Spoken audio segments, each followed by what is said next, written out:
What's up? What's up? Welcome, welcome. Trippy, what's up? Having a good Friday, I hope.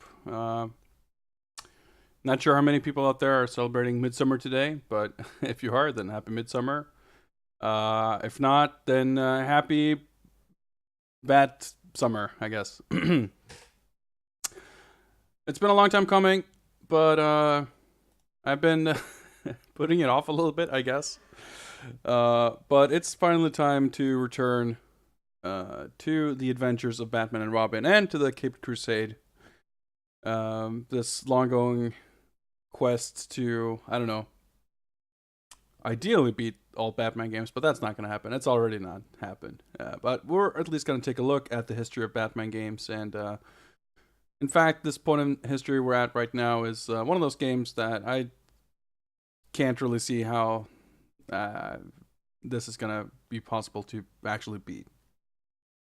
But it's a cool game, though. It's worth a look for sure. We did play it previously. Let's do that. Let's turn this down a little bit.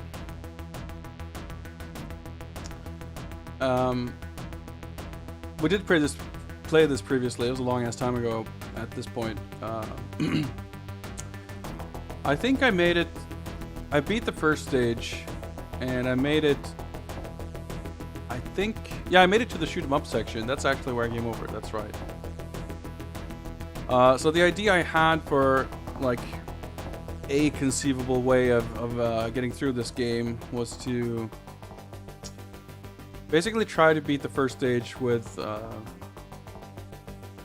most of my credits and lives and weapon upgrades and whatever intact, and do a save state there and see how that goes. Because this game,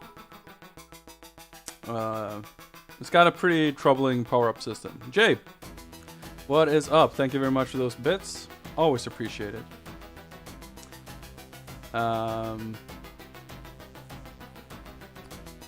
So the Shadow was the video game with how much Batman stole from it. You know, I'm one of the few people who's a huge fan of the Alec Baldwin Shadow movie. I thought that movie was really, really awesome. But I've always, I think, had a soft spot for those kind of old school pulp heroes. But whenever they've tried to do like a modern movie version or something of one of those, it's never really taken off. Unfortunately. But I can see that too. Like you said, Batman takes a lot from the Shadow, which means that if you're trying to introduce the Shadow to a modern audience, they're gonna, it's gonna feel like a Batman ripoff to them. And then in other cases, you have things like Lone Ranger, where the movie kind of takes the piss out of the original property, and it's like you're remaking something and you're changing it and you're making fun of what it originally was, and or people who liked that. That's kind of a weird approach to take, I think. But I really like The Shadow. I thought it was really cool how that movie took like a lot of different elements from various incarnations of those stories from the books and radio plays and whatever, and kind of fused them together into one narrative. That was a cool movie. And there was a game. There was supposed to be a game. There was a Super Nintendo game that was never released. Like famously, the Shadow was positioned kind of to be this super mega, cross-media behemoth. So they had all these toy lines and stuff. Yeah, the 94 movie. Basically, Batman, the 89 movie, was kind of the birth of the modern blockbuster, with the whole, like, the movie was a big hit, but it also sold millions of t-shirts and action figures and lunchboxes and you name it. I'm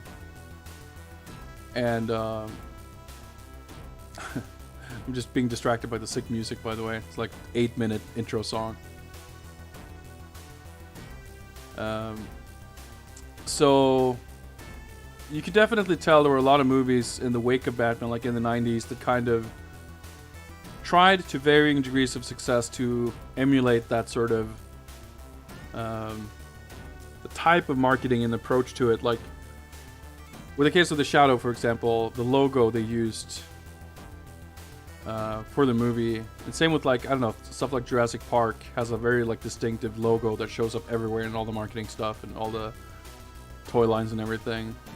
And that was pretty much, obviously Batman 89 didn't invent logos, but the way that version of the Batman logo was synonymous with that movie and with like how so much of the marketing was around just the use of that logo, it's pretty interesting to see.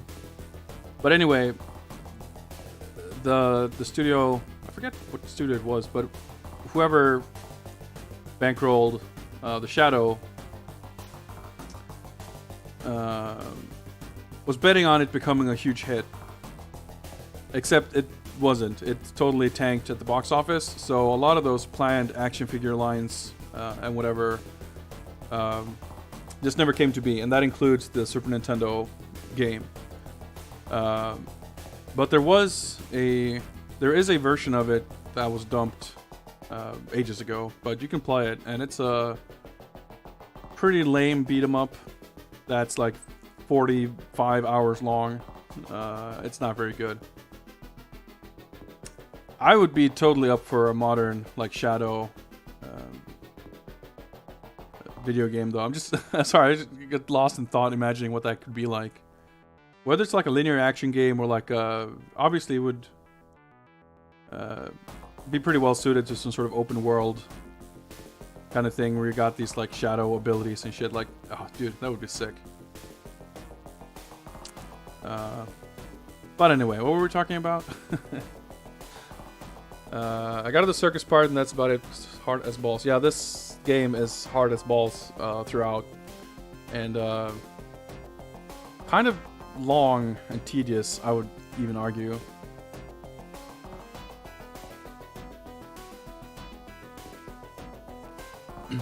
Well, Paul, this soundtrack was made by Jesper Kyd, and I wouldn't say it's that typical of a soundtrack,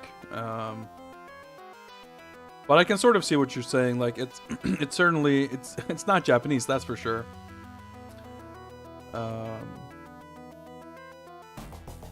It's got its distinctive sound, I think, but it's obviously closer to the kind of grungy American sounds than their perhaps typical European or definitely Japanese sounds. Well, let's see here. Get shortcuts and everything going here. Okay, well, let's kick the timer back up, and we're gonna go with Robin here because that's who I had most success with before, and we're gonna play another 60 other games as Batman.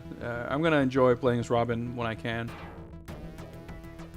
So I think the green one is the one you want to get, right? I think that was Godey's strat, and he actually beat the game, so I'll trust him, I think. Oh, nice, already taking hits. Brilliant.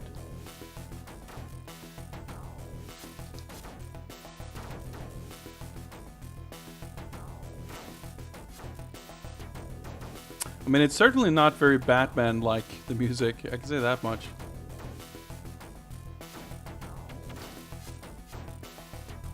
The look and sound of this game is very much doing its own thing. Crap, already taking more hits. Oh, and these flashes. They're pretty bad. There's a lot of flashes in this game. So I hope y'all aren't too sensitive.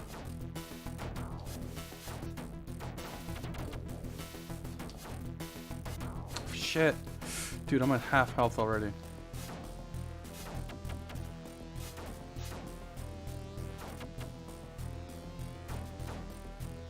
I think there's a health coming up soon, though.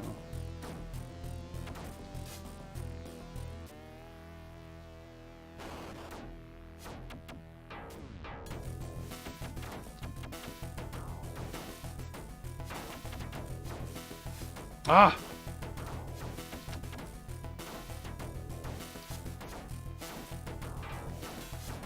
Like, the game is weirdly not really rewarding going fast or, like, shooting a lot. So you gotta kind of conserve your firepower to charge your shots. Which is, honestly, a pretty shitty mechanic. I don't like that.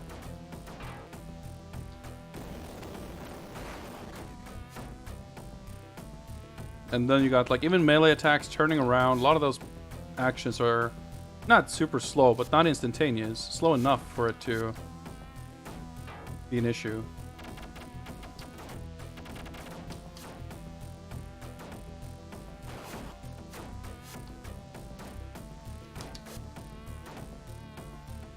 I'm doing pretty well, though, I gotta say.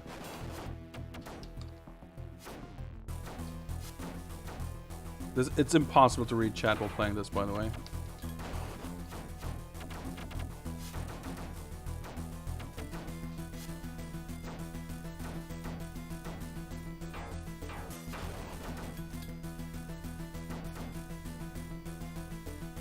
Oh, that was weird. Alright, Harley Quinn.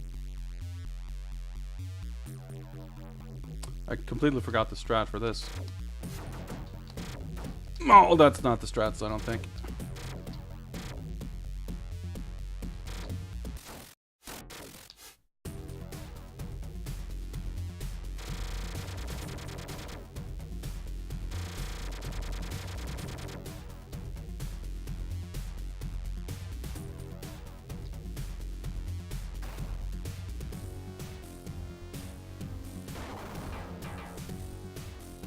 Did I shoot this thing right?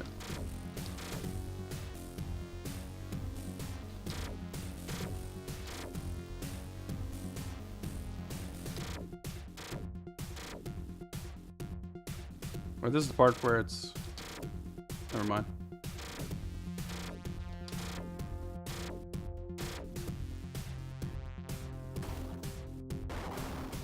Awesome life would be great, but...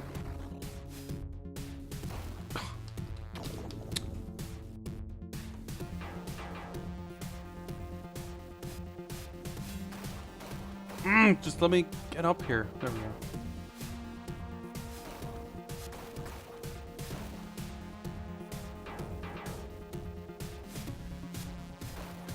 Oh shit, just like almost dead too. That's her life in the middle, by the way. That's not a timer.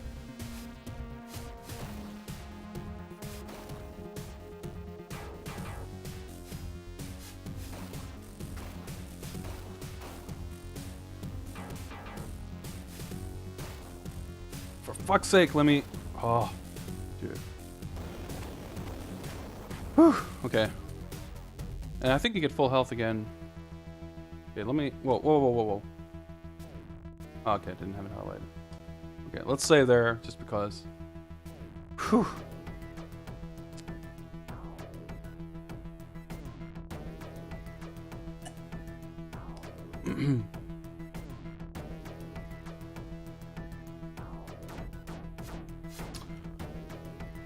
I think Sharpie beat this too, didn't he? Like, I mean, the game is very difficult, I think, but I will say at the same time, its difficulty is a bit overstated in a sense, because... Oh, man. Oh, I had to... The bigger issue with it, it's very unintuitive. A lot of the things... There's lots of parts of this game that are very punishing in ways that are kind of non-obvious. Not to say the game isn't hard, but... It's kind of like not as hard as you'd think. In some ways, I think. If that makes sense.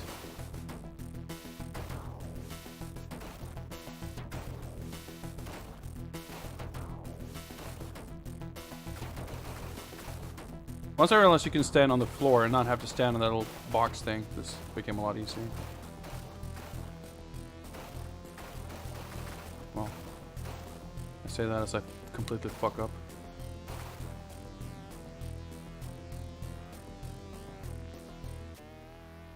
Yeah, the length of the game is a big issue too. That's very true. Like, it just goes on forever. You lose focus, and it's hard to memorize like enemy spawns and stuff when the same areas just repeat so many times.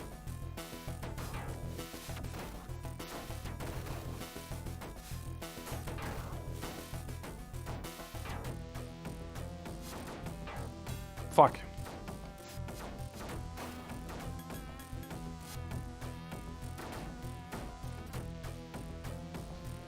Hate those guys. And like, yeah, see, even these guys take like 5 hits. It's kind of stupid.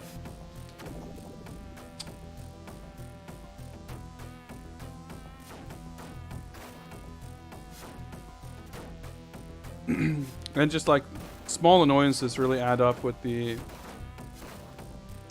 screen flashing and like the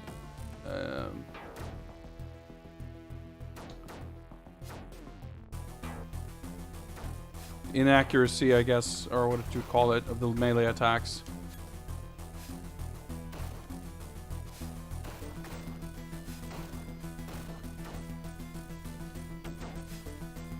Dude, I'm like game overing here. That's absolutely no good. I want to say there's a one up here soon, though. Totally forgot where that was.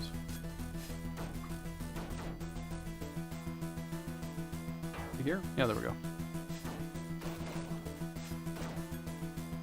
It's really weird how the red weapon doesn't shoot straight forward. It shoots like a V. And this, like, it's the game kind of goes out of its way to be a dick to you too. Like, you have to let the enemies get closer to you.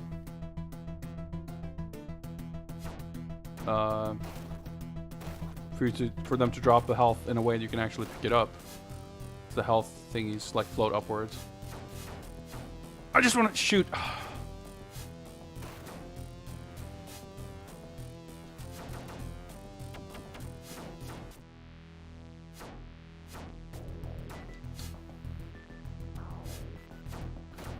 hate those guys.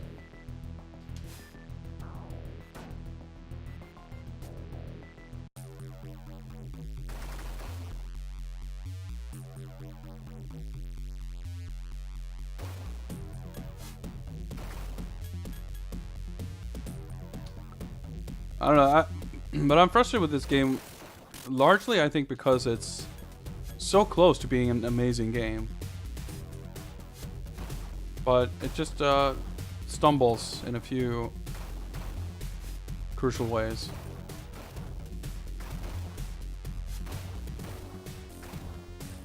These bombs are fucking hard to avoid.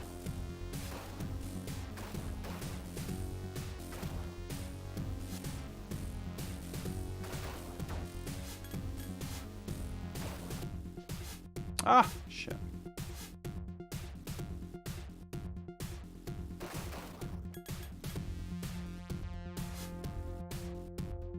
And there's like a weird lack of feedback when you get hit or when you hit enemies.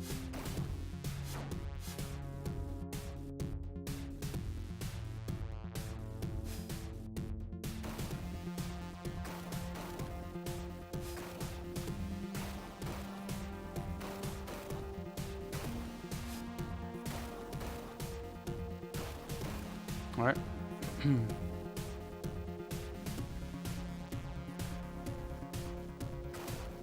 Great. Fuck.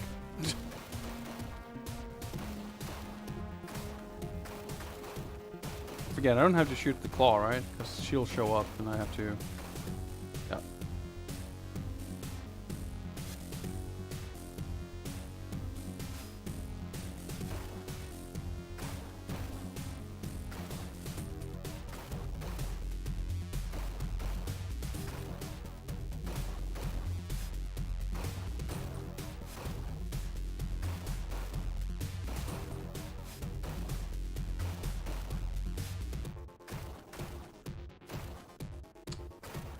I'll have to apologize too for not providing the most exciting commentary, perhaps. This game takes a shitload of focus. Oh, I'm dead. Okay. Yeah, there we go. Oh, shit, only 10. Fuck, that really sucks because...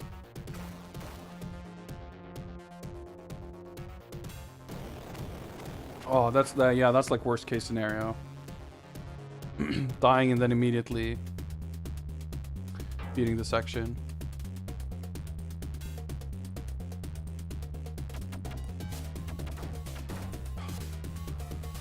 I really hate this part too, because the background just makes the... I don't get terribly motion sick from it. I can get some slight nausea, but it's mostly that the bullets and stuff are become more or less impossible to see for me.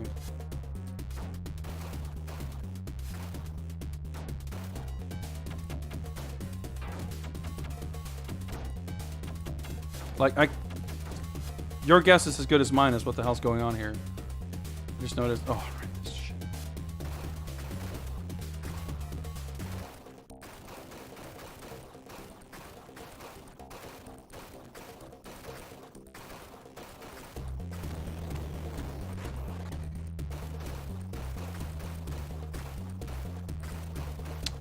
These things drop health, of course, that I have no way of getting. Oh, cool. I thought it would drop health, so it dropped a weapon I didn't want instead. Excellent.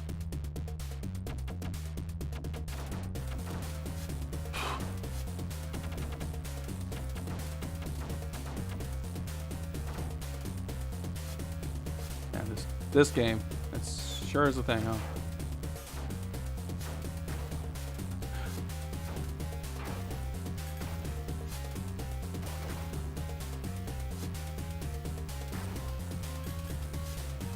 Well, got a little bit of health back, but I'm most likely going to die before I get to the boss. Certainly before I beat the boss. Not sure how I survived that, but more blues.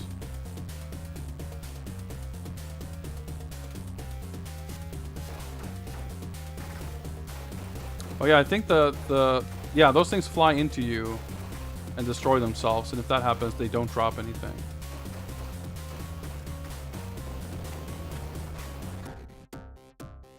This weapon sucks. It's so hard to use.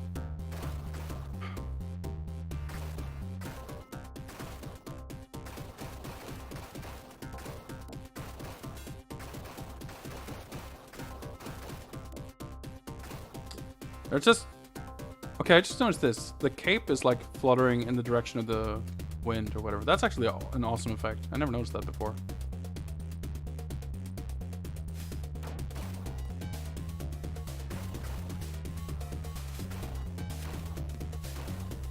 I can't see the fucking dynamite. Jesus.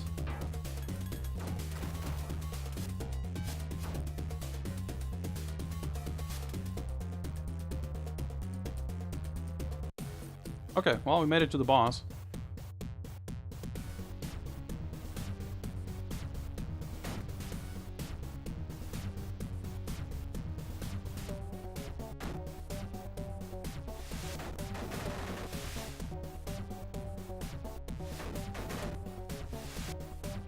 Try to shoot at him, but oh well.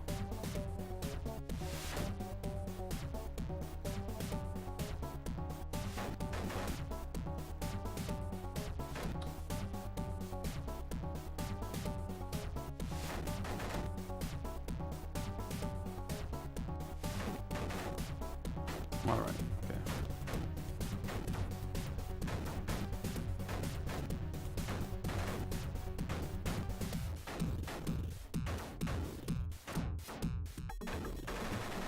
Ah!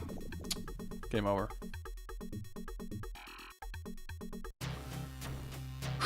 Okay. Well, instead of continuing, I'm gonna load this save because when you continue, you start over with like no weapon upgrades. And that can be enough to pretty much seal your fate. Okay, that was close. I'm gonna try to do this section better and not die. fuck, missed the health.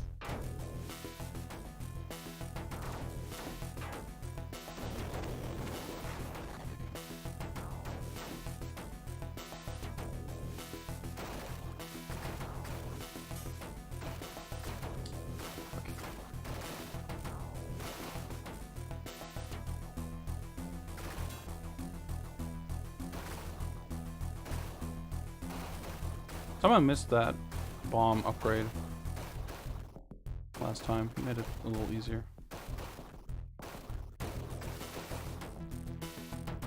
Is that it? Yeah, okay.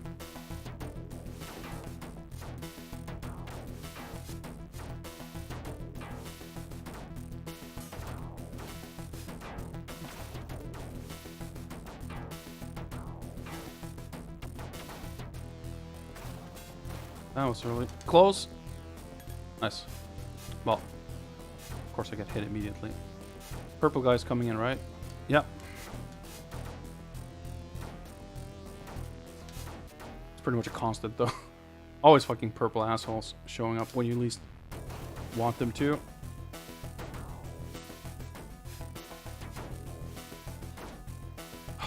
Hate those guys so much. Alright, I feel like I am doing a lot better than last time though.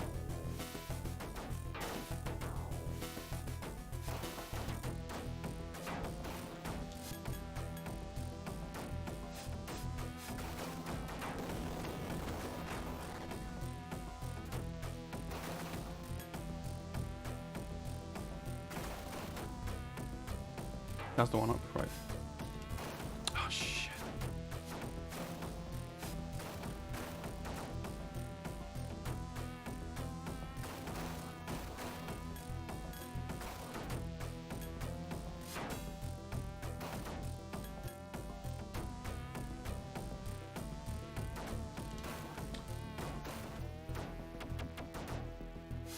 Ah! Okay, well.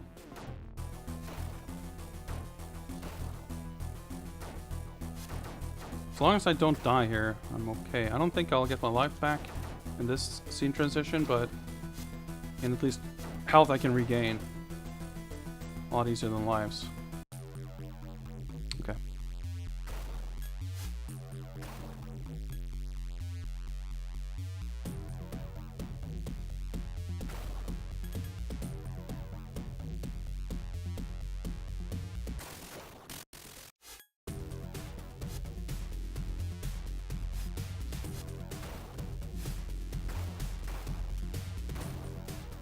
So aside from playing better, my batarangs are way more powerful than last time, so it's easier too. Like there's such a snowball effect of like, I don't know, the Gradius effect, sort of. It looks a little different, but it's the same thing in practice, that once you die a single time, it kind of fucks you over. So it's like easier to, once you see this game, than just credit feed it. I'm gonna actually fucking save here.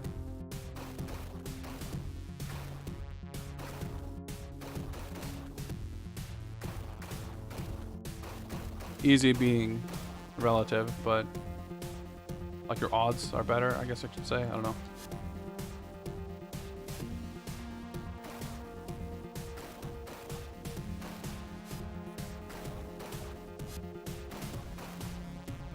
Like, holy shit, I'm dealing so much more damage.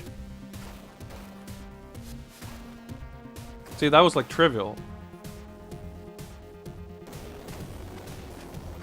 Huh. Okay, yeah. So I get there were 2 lives instead of 0. That's quite an improvement. And pretty much fully juiced Bat Bolus, I think. I don't know. That's another annoying thing. You can't really keep track of your weapon upgrades. The game doesn't really tell you. Nice, okay. Well, I didn't lose that much long. I think I'll be able to recover this. Nope, no life from those.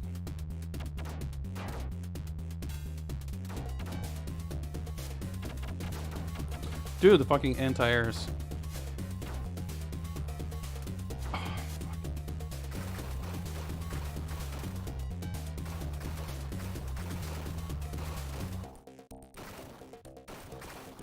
Oh, such an angle that I couldn't punch it.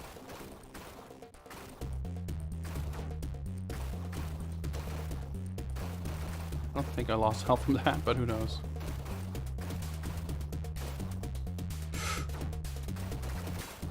Almost got the shit weapon, yeah.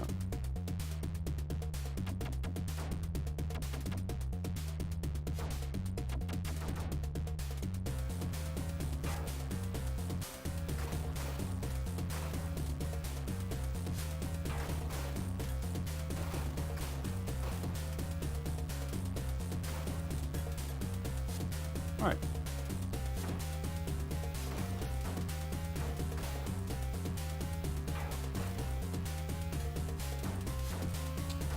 Thought I killed him already.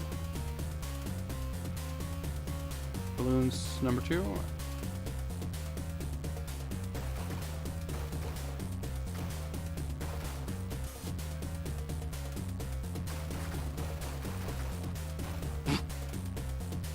Well, I'm still doing all right on life.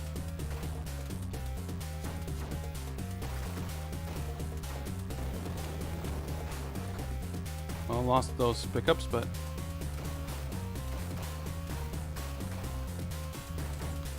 fuck. Like, I'd rather have this than the blue weapon, but I would rather have had life. I also think I was probably at max level, which makes the weapon swap less of an issue. Oh, this weapon sucks. I don't know, if you're used to the one weapon, it's a weird transition to swap to any others at least.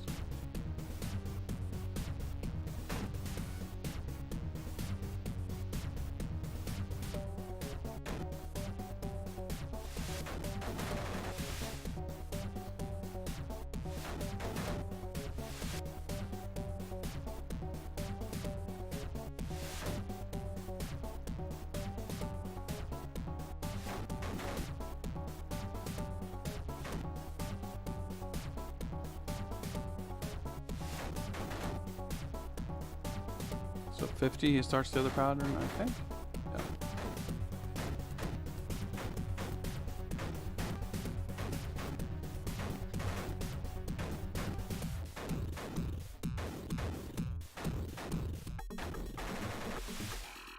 Oh yeah, that's what killed me last time.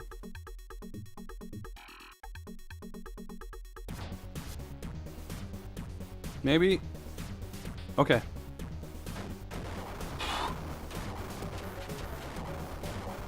Let's hope this fire can't kill me. Alright. Whew.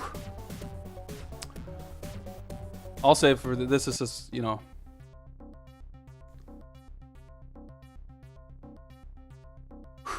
Can't complain about this.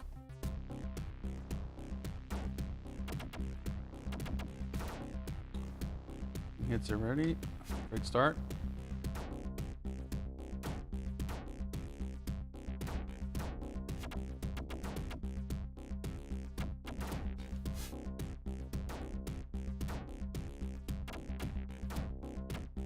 So I know this stage has at least one up as well. And yeah, these things.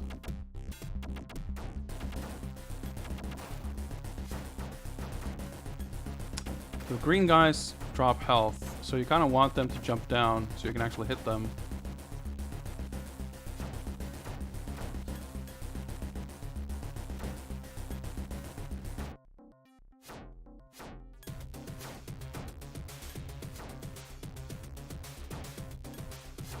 Well, I guess I don't really need the help at this point.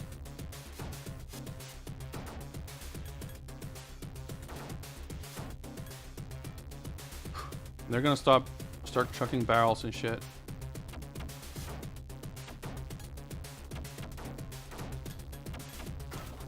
And one of these lights, I know, contains a 1-up, but fuck if I know which one.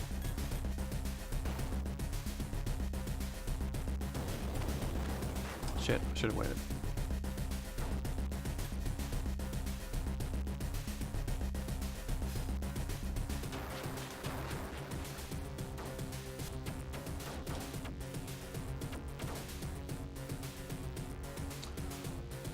have to really pay close attention to. Ah, and I still got hit. Fuck.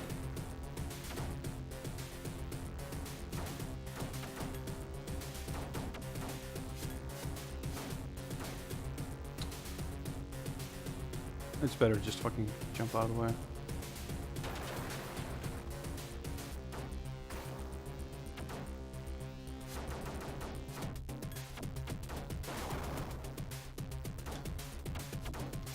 So the barrel, I think, drops a life as well. Yep. Fuck!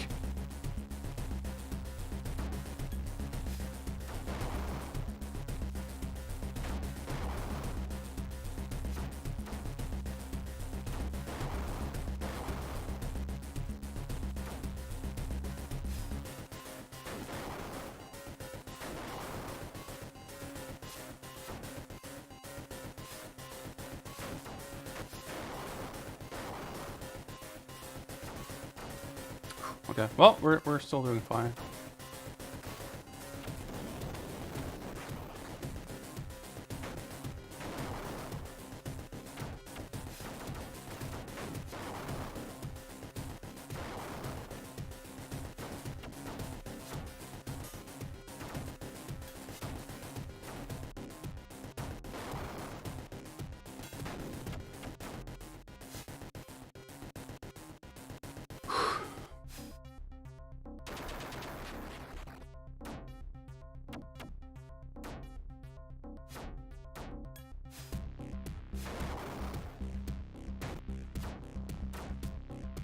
Because the barrel chucking guys do not also drop hearts themselves, it's only from the barrel.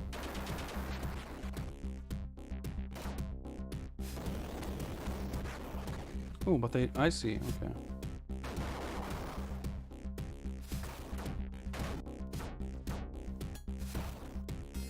Nice, got the one up. That's like the most important thing. Well, I assume I didn't miss a second one up in the next one, so I think we're good. I'm gonna save here. That pretty much could not have gone better. So.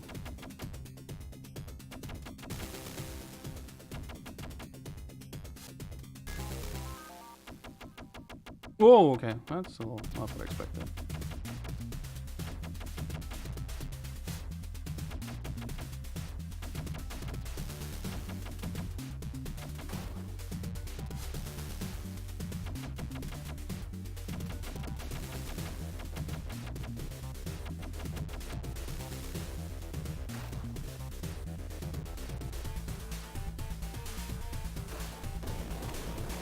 Oh shit, that thing hurt you, I forgot.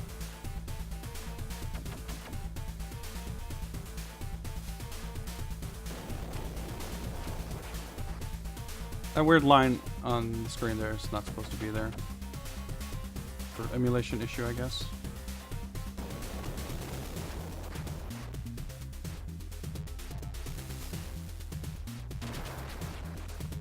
I'm gonna jump kick the actual Zeppelin thing. Alright. Oh shit.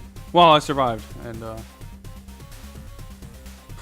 it's not in the middle of this collapsing thing. I'm like, alright, okay, cool. I guess we succeeded. I'm just waiting for this to drop. He's just on fire, shaking his fist. Doing fucking Italian hand signs. Alright, we didn't die. And here we go. You guys are sitting comfortably, because we're going to be here for a while. Ironically, though, this is supposed to be like the piss easy part, and this is actually where I previously game over. But I'm not sure if I ever made it here with 3 lives, though. I mean, this is pretty much, like I said, a perfect, well, not perfect, but to my abilities, like, might as well be a perfect run so far. And having that extra life will make a big difference eventually. Because the thing is too, like, oh yeah, I guess the pickups don't cycle on this stage for whatever reason. Because this stage will wear you down. It's just so long, and you'll notice that the enemies take multiple hits even with my upgraded weapon, unless I charge it. So if you die and have to restart, or struggle, or I should say struggle to level up your weapon,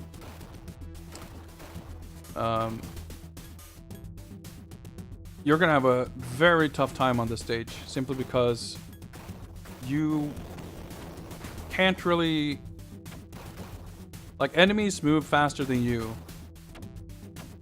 so it's hard to get out of their way. You have to, like, kind of shoot them out of your way. But if your weapon is also too weak to kill them in 1 or 2 hits, then you're kind of fucked. And you also need to, like, as long as you can kill them, a lot of them drop health. But again, that doesn't help you if you can't actually kill them.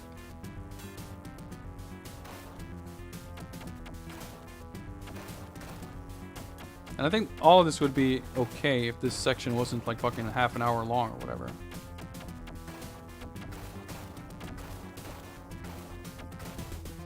I'm not really joking about that either. It's like 20-something minutes, basically. I mean, there are parts, it's not all auto-scroller, like the boss parts you have to actually do stuff. It's not just waiting around, but even so, plus minus a few minutes, I guess, for those parts. But even so, it's no matter. Oh, for fuck's sake. Okay, well, I guess some pickup cycle.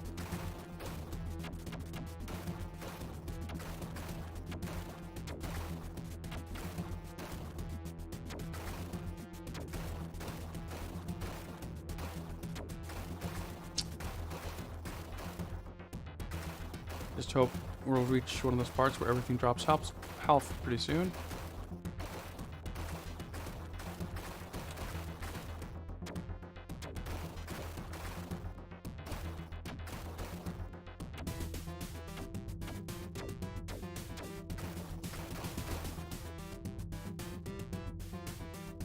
Well, it's not gonna cycle, I might as well pick it up.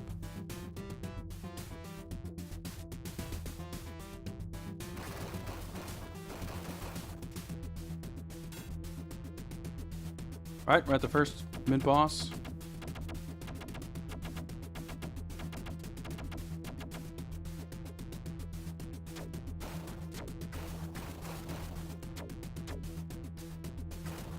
Alright, firing those like off-screen, that's a bit cheap.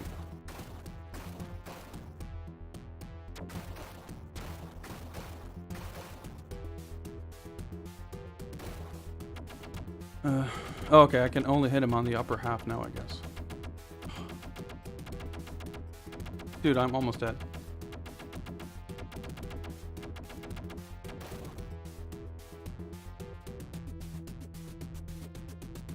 He's trying to bump into me now, I guess.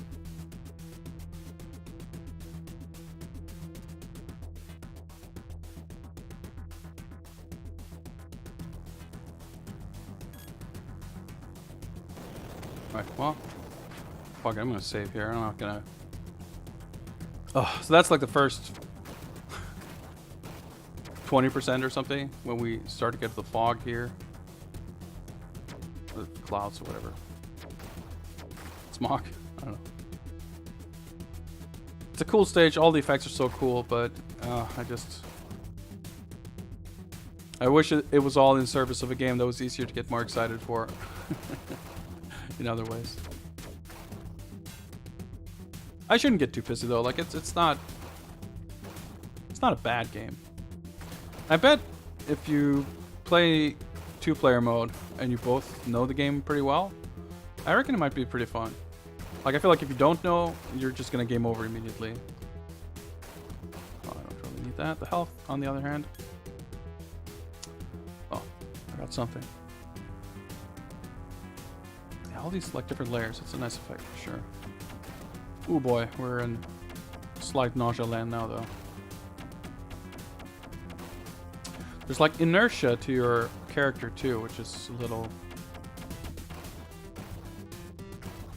feels weird for this kind of game, or this kind of like gameplay.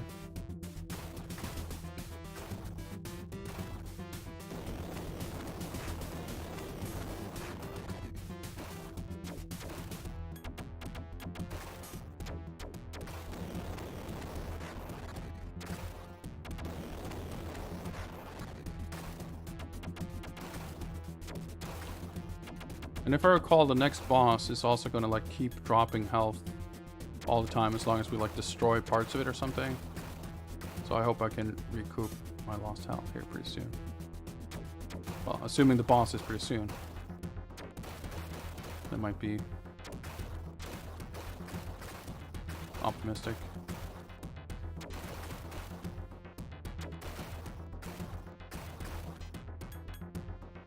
Oh, we're actually at full.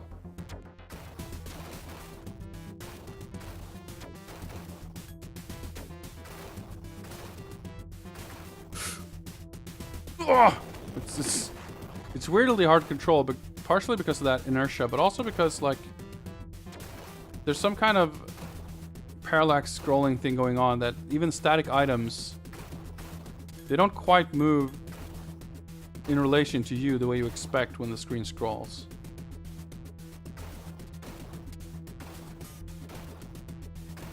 It's kind of strange, but it's the way it is. Whoa, okay, I'm not sure how I got through that, but I'll take it.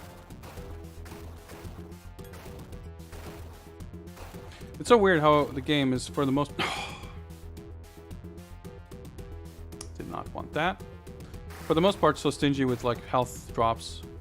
But then here it's like all health all the time. Nice, got this weapon back.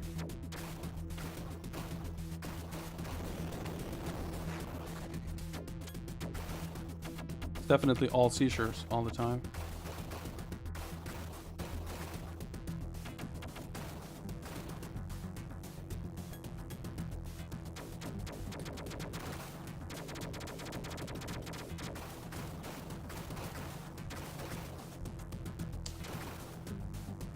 So, anything else exciting going on?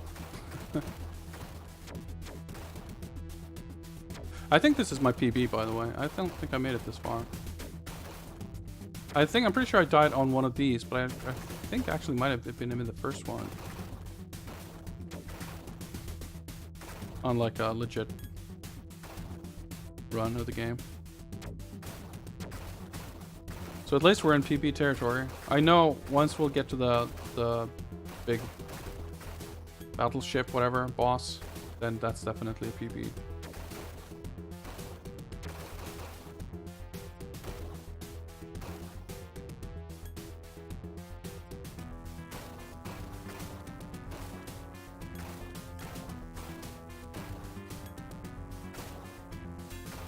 Oh, that was lucky. You could have gotten a shitty weapon there.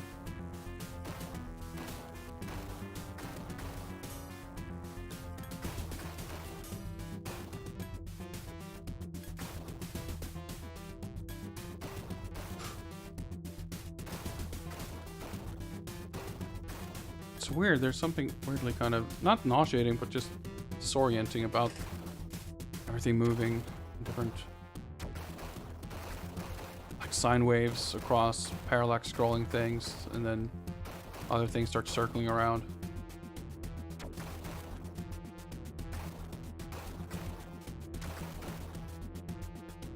It's a pretty intense game. Okay, let's do another one of these.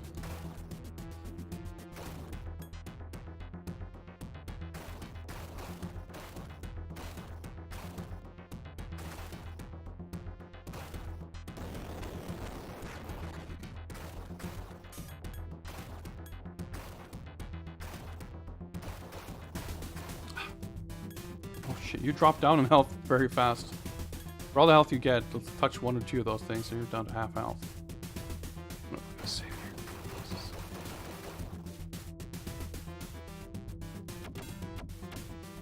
Okay, this looks new.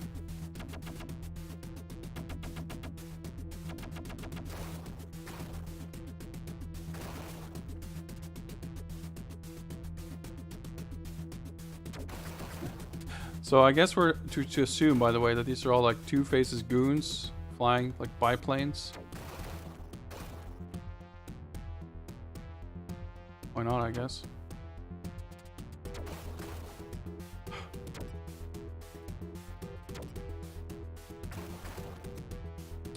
All right, cool. Let's just have immediately one more. Just oh.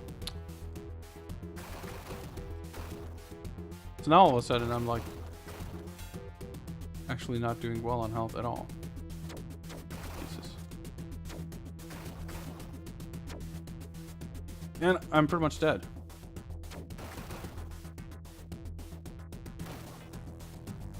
Like, that's another part why this stage kind of sucks. Like, you're asleep at the wheel for 15 minutes.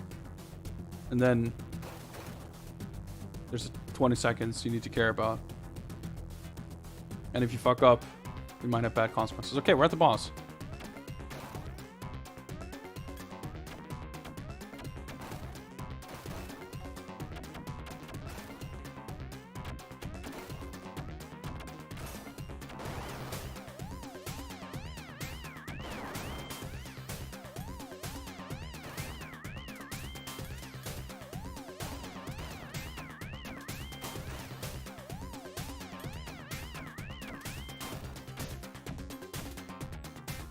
Well, we're almost at the boss, I guess I should say.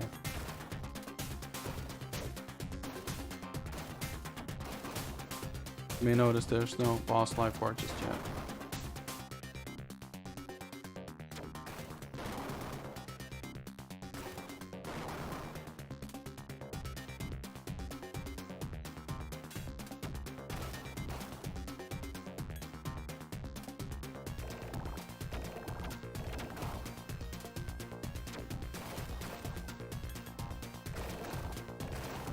Ah! The fucking inertia too makes that weirdly difficult to dodge. I mean, I definitely fucked up. I'm not blaming the game for that, but...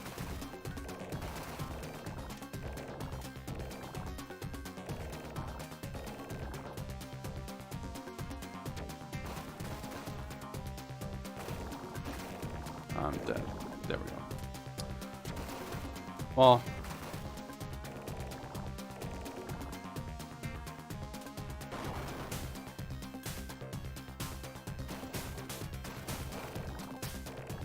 I think we can take one death. Shitty place to die, but... Oh yeah, right, that's not the boss or anything, it's just all... Of course, it would be silly if that was the boss.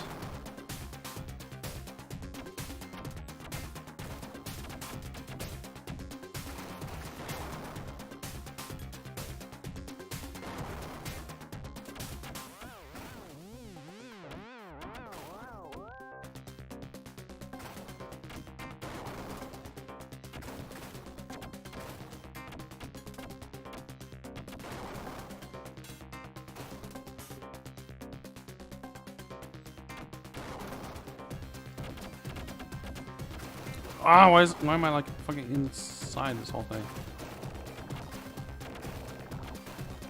To make it harder, I guess. Mission accomplished.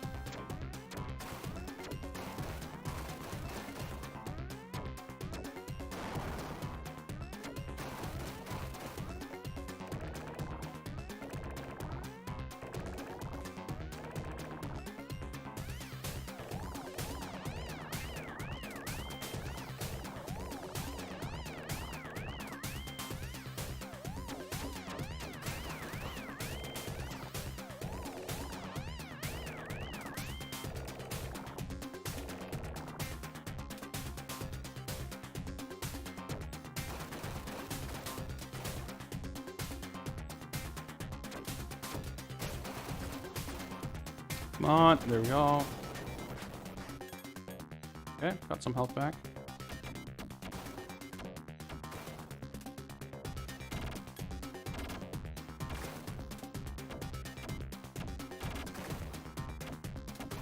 The bullets being kind of red and blue-ish or whatever does not make them stand out great against this backdrop, by the way. Nice. Okay.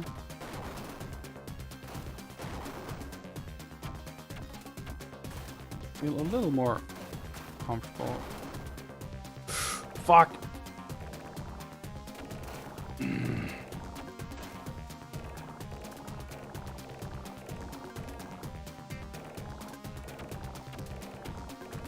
When you get a billion life drops, except you just lose half your life instead.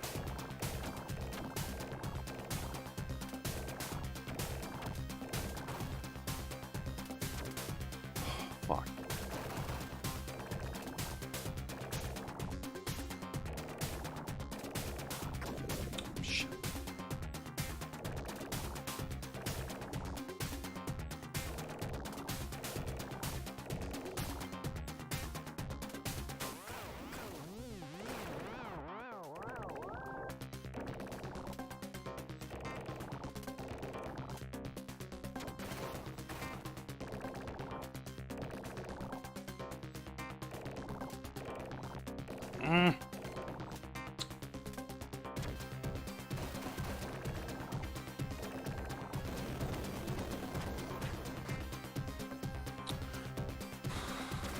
Not over yet, huh?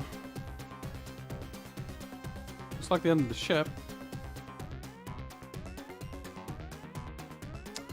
Hoffman, what's up? Ugh. I think that was it. Well, okay. That was that.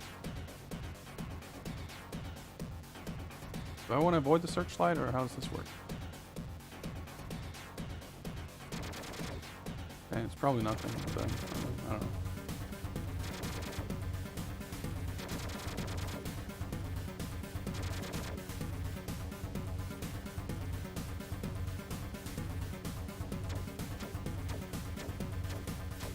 Oh, this looks worse.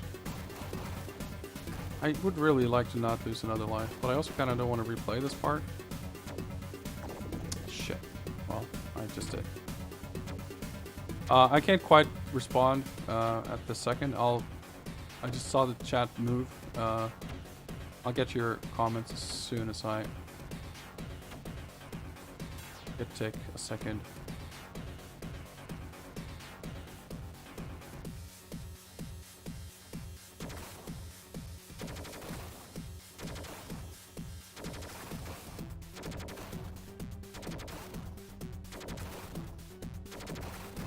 That was bad, but I actually got hit.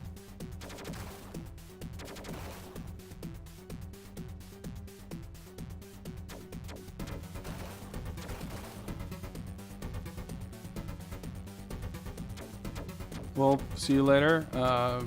Hi. Welcome. This game is definitely not easy. And brutal is a good way of putting it, because it's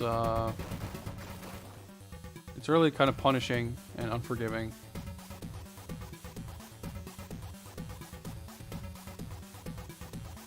Kind of chicken racing this guy. Fuck! I did not want to lose that fight.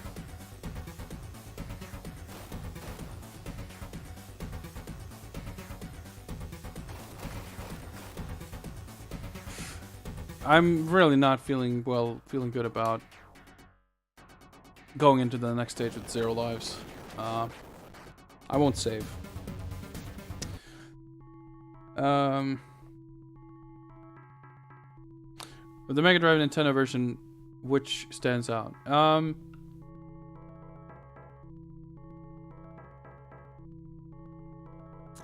Honestly, they both do. In different ways and for different reasons. This game is a remarkable technical achievement. There's a lot of cool stuff going on. It has great graphics and great music, even if it doesn't seem really in line with the source material.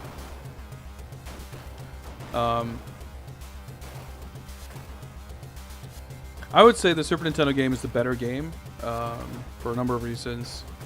But partially because what makes that game good also happens to be things that make it extra faithful to the source material.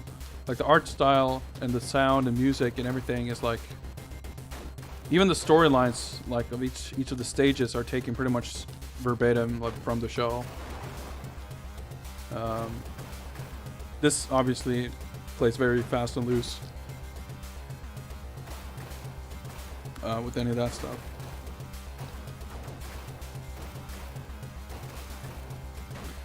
This game has its own kind of vibe, though. That's definitely pretty cool.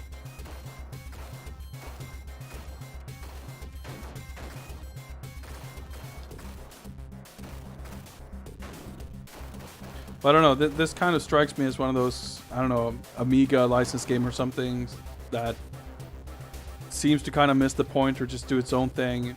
This one just happens to not be tasteless and bizarre. It's actually cool in doing its own thing.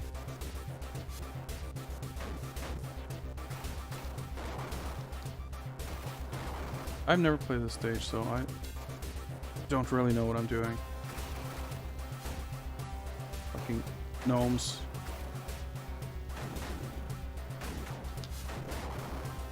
Something that dropped health would be nice, but nope, it's gonna kill me instead.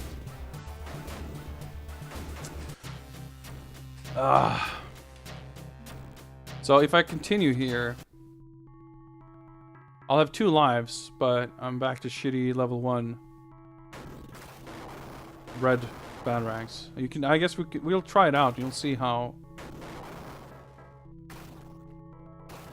much my attack power suffers from it, which in turn makes everything much harder.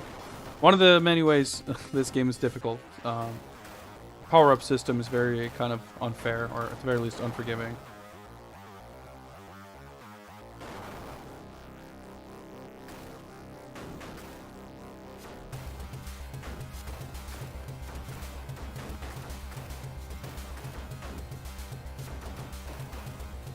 And you just take a bunch of damage without really understanding how or why. Like with the melee attacks you can do, or I mean, not the normal melee attacks I guess, but the jump kick specifically. It's not really, I think it's hard to understand, hard to gauge when they attack and when you're vulnerable.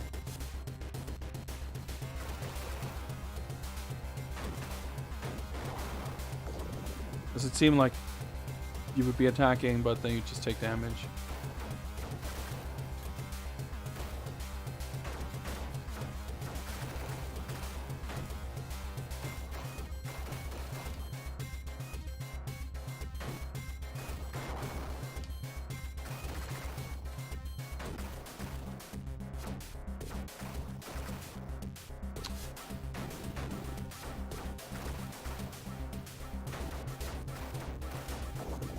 These guys are fucking everywhere. So yeah, I've already died twice. I don't think I made it as far as I got last time.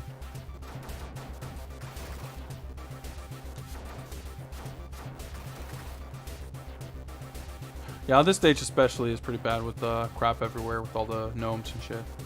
Whatever, elves, whatever they are.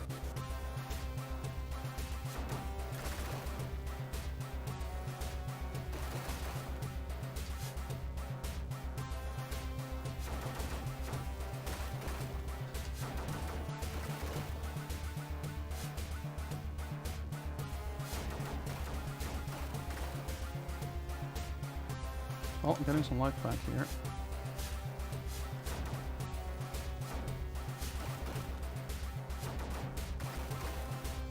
Well, except I took damage, so I don't know.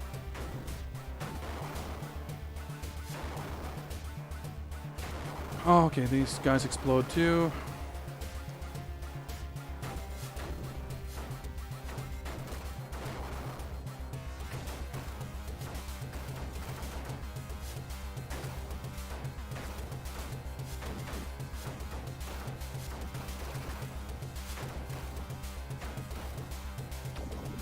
Game over. Yeah, I'm gonna load the save. Because, yeah, you just... At that point, you're better off starting the game over from the very beginning, because... you're never gonna regain those power-ups. I mean...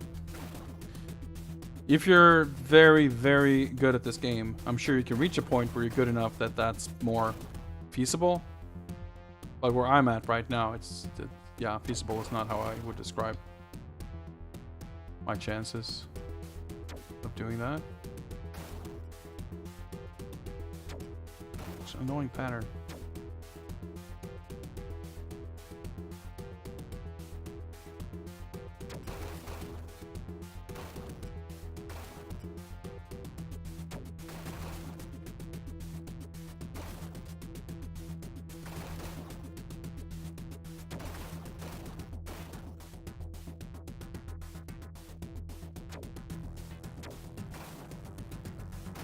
He keeps going towards the corner so he can, I don't know, shoot missiles off screen.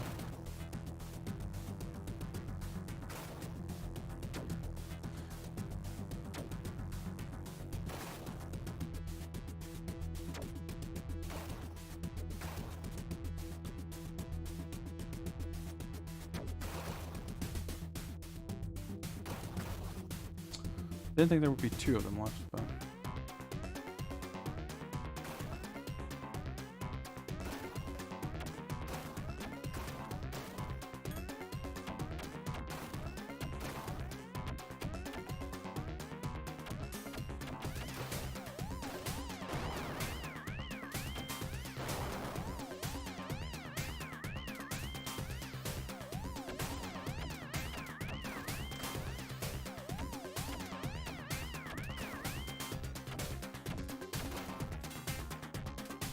You gotta be shooting me. Okay.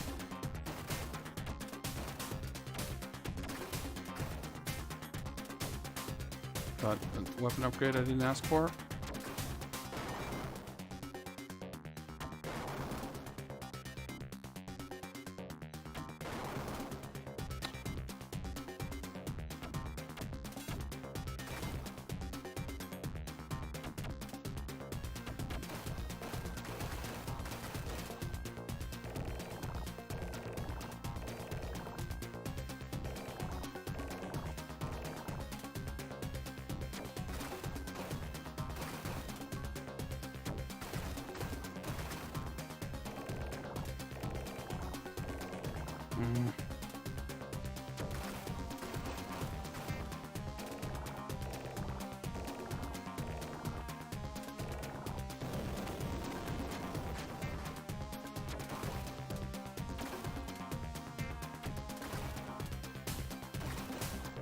I feel like I lost like at least 1 life on that first blorp sounding whatever donut laser. So we're doing better than that at least. Okay, we're full health.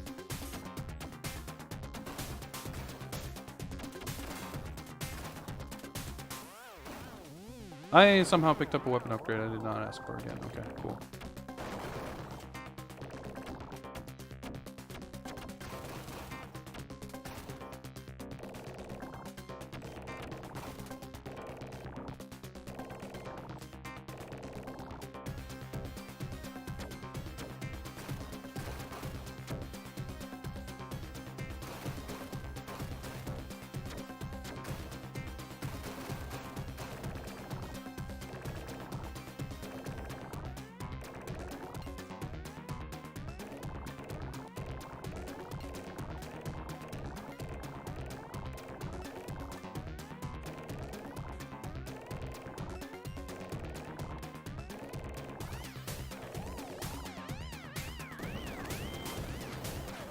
Nice, okay.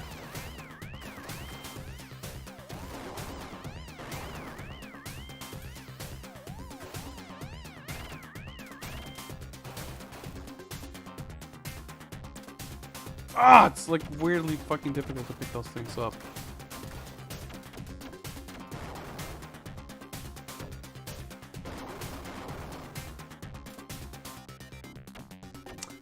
No, this is just the one stage like this. This is the... Oh shit, I very almost missed that one up. This is the end of stage 2. There are 4 stages.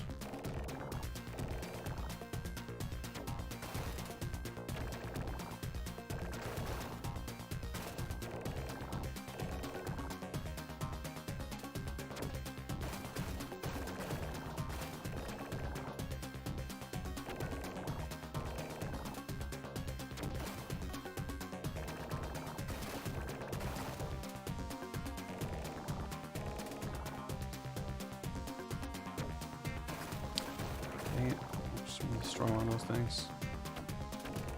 Whoa, whoa, whoa, what the hell? Sure. Top left. I guess it just scrolled into view.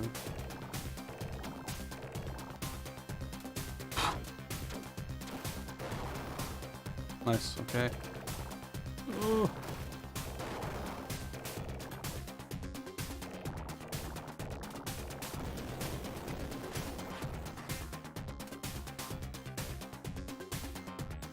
Is it gonna open again?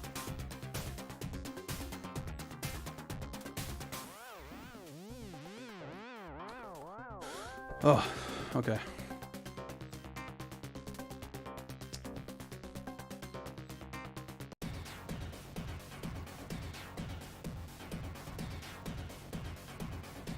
Like, oh!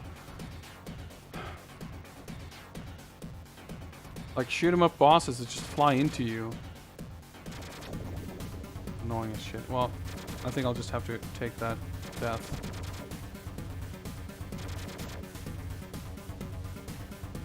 It would be hard to avoid, and if I do even more terribly, like say lose one more life, then I'll try to save it.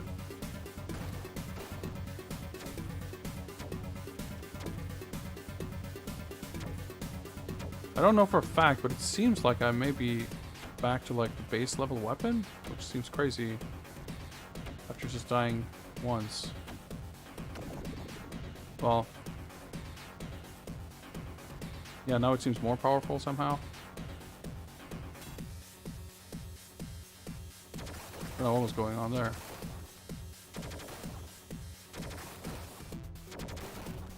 The thing is though, I'm gonna now, if I beat the boss like this, I'm making it to the next stage more or less as if I took a continue, because dying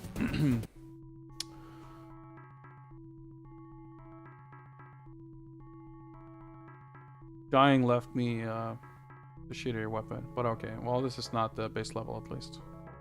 It's easier. I don't know, the weapons are a little different in the shoot 'em up stages, so it's hard to tell. But just from my last attempt, you can probably tell right away that I'm killing these things way faster.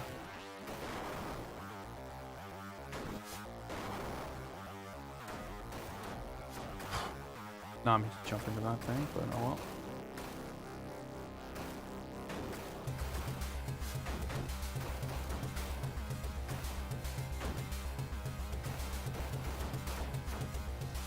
Oh!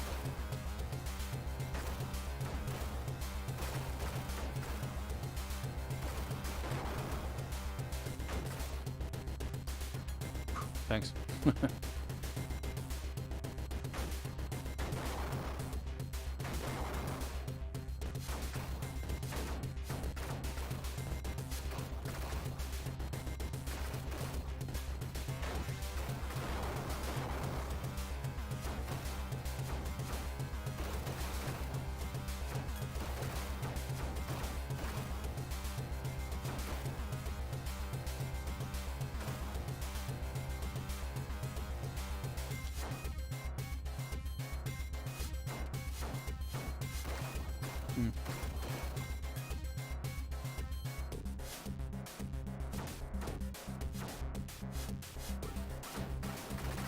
So many different things going on with these dudes too. Like, they can come alone or they're part of some bigger thing. Sometimes they come apart and you have to kill each one of them individually, and sometimes nope, they just are some weird gnome wheel, and just destroying the wheel will also kill everyone. It's kind of unpredictable.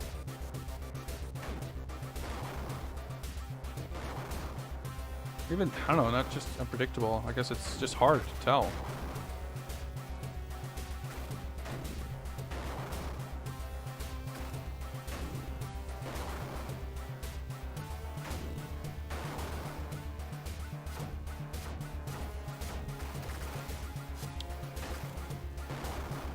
Not a lot of weapon or health drop. Well, health drops have been fairly frequent, but not a lot of weapon upgrades.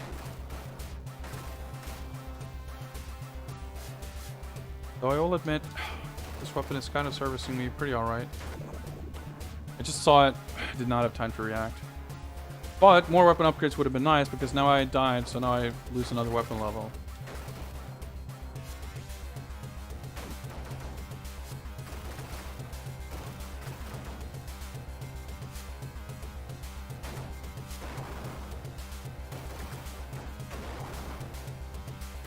This stage is kind of crazy. Well, this game is really crazy. But this is like where the game goes from pretending to be a normal action game to like, you know what, fuck it, let's go into overdrive.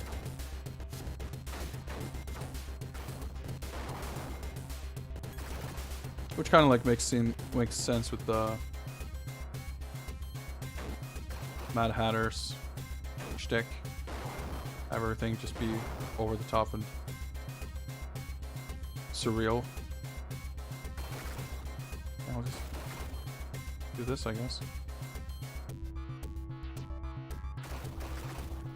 Nope.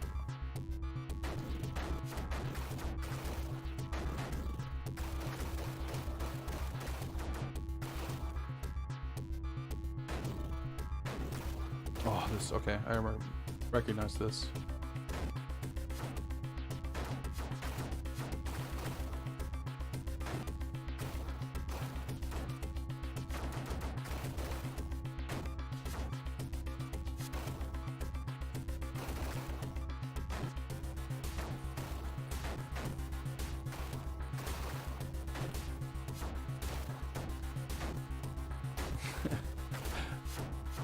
Ah!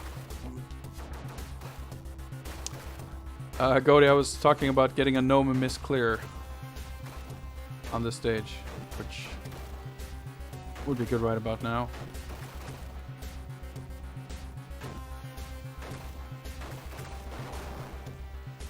Oh, never mind.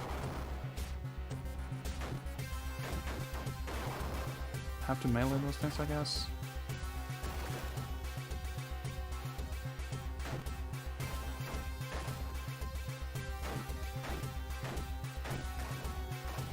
Of course, change this up.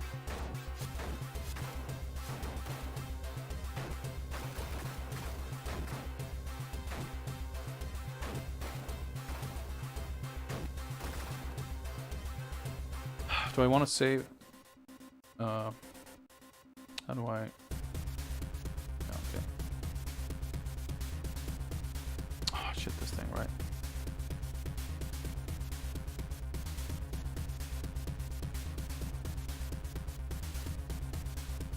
I know it's gonna claw at me, but I don't remember its pattern at all. Okay, yeah.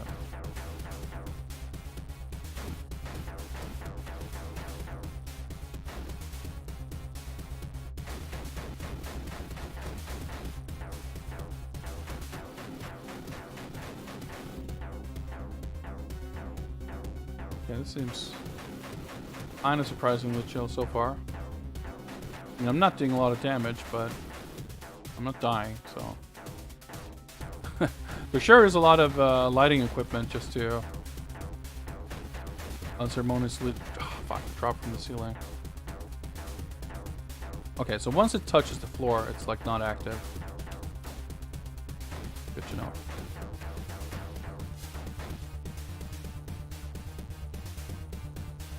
Dude, this guy's tanky as all hell.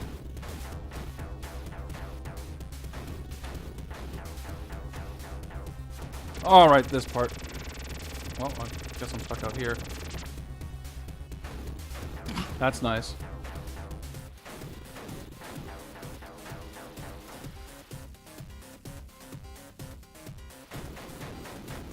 Oh, okay, I forgot got the faces mixed up. But yeah, this would be interesting to see. Like, if I had a fully leveled up green weapon, I'm sure this would be... I'm sure he'd be dead by now.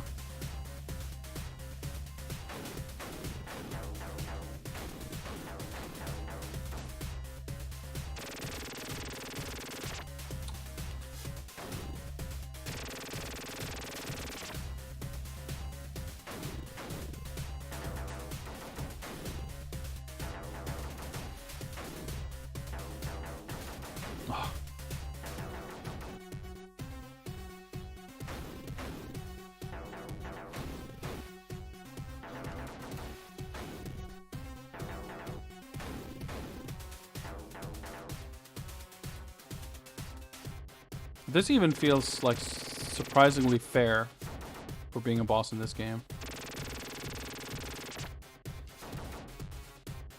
Like, it actually telegraphs all its attacks. Oh, okay, that was fine. Except this. I guess, okay.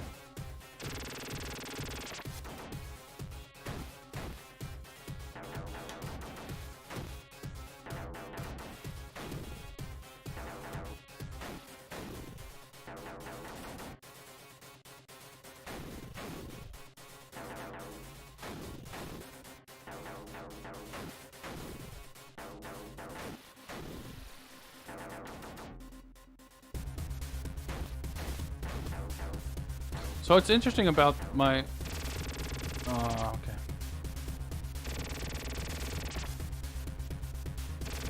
About my kind of theory, I don't know, about game overing and losing weapons and stuff, because unless I'm mistaken, there haven't even been any weapon drops on this level.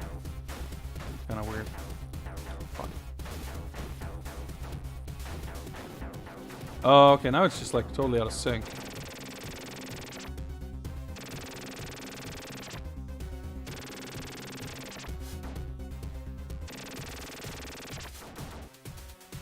I'm kind of half expecting to redo this level anyway, so I'm just curious to see if I can do this. Dude, it takes so much.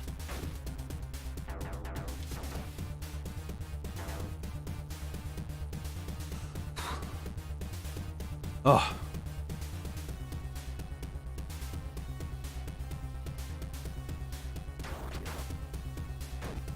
That hurts you if it falls on you, by the way. That's why I stood over in the corner. Oh, let me just pause for a sec. And you need like a... you need a little bit of rest after each section like that.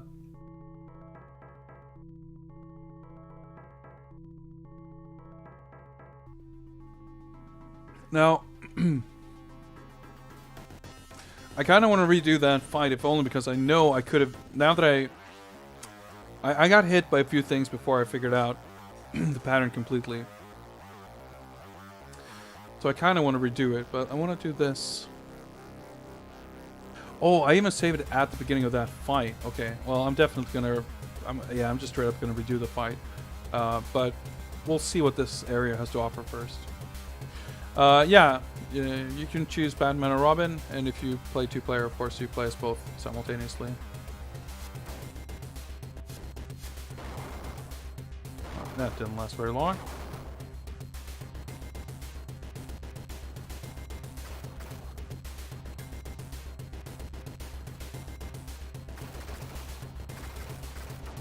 This is the part where the gnomes get really obnoxious.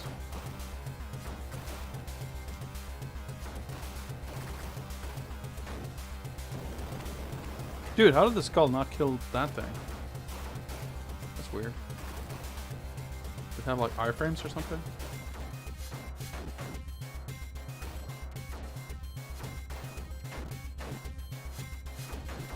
Dude, what hurt me? Okay, well, let's redo this instead. I prefer to play as Robin, by the way, in case you're curious.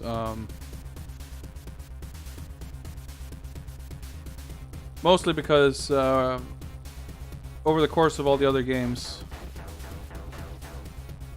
I will be playing as Batman a lot, so I appreciate the novelty of being able to play as a different character. But I also just did a lot better when I played Robin in my first, like, when I last streamed this. So call it superstition or...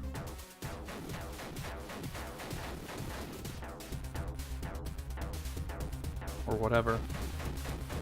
Dude, you can tell too, now that I haven't died and lost that weapon upgrade, like how much faster I'm dealing damage to him.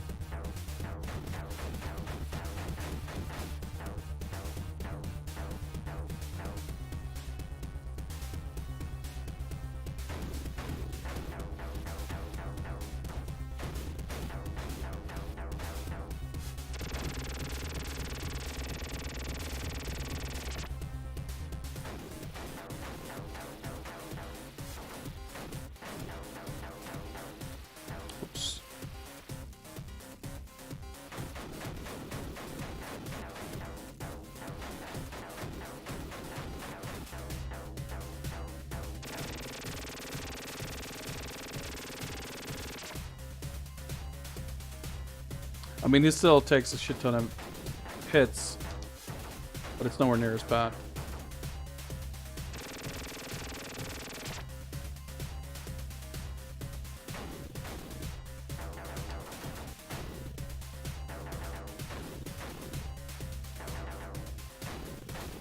Fucking tricking me to run over to the side.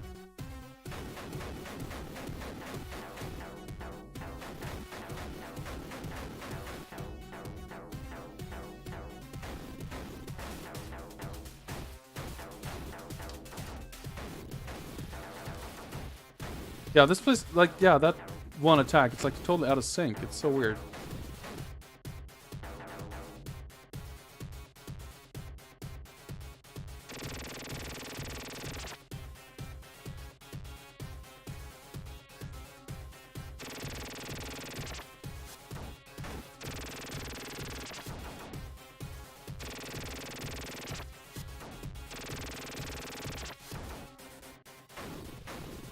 Oh, fuck, I was not paying attention at all.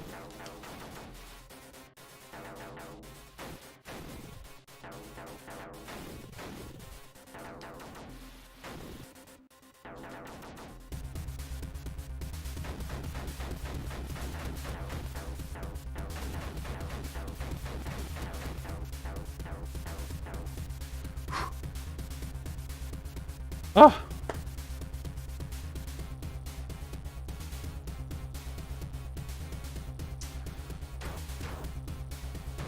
Okay, we did it. Well, still half the game left, but... okay. So... just having... oh, for fuck's sake. That extra bit of upgrade, should, theoretically anyway, help.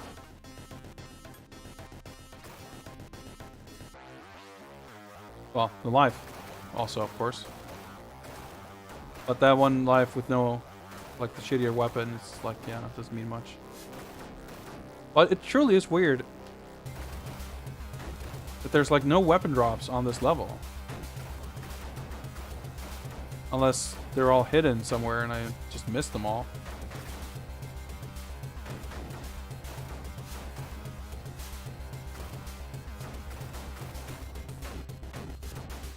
Dude, what the fuck? Why did I just fall through the mushroom?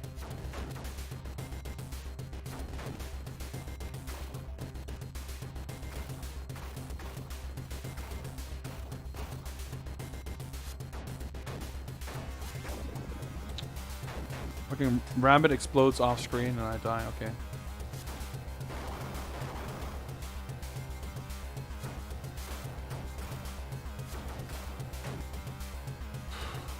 Like, look at my weapon now. It's fucking pathetic.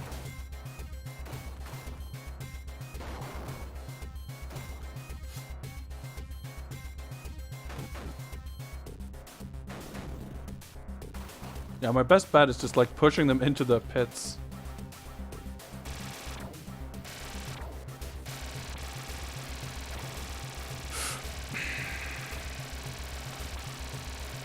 I guess that's where weapon upgrades are.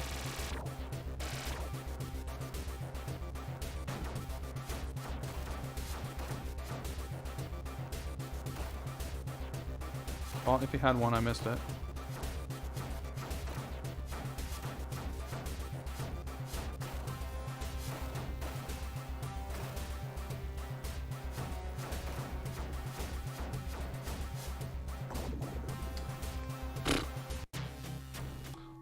Okay, let's get this. Sorry, I just...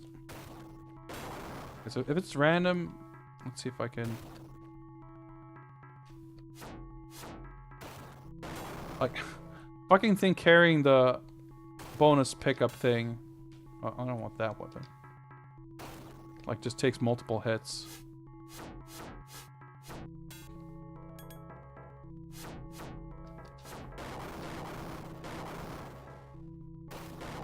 Just save here.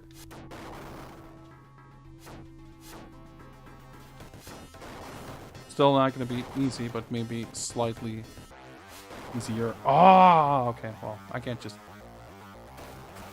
save and load every 2 seconds. Well, I could, but I don't want to. I mean, ultimately, Gun Tanks, what's up? Thank you for that. Cool. I just fell down anyway. I think I died. Okay, yeah. Even with save states or cheating or whatever, I still don't at any point, you know, take for granted that I would actually beat this game. But obviously, I do want to see how well I can do.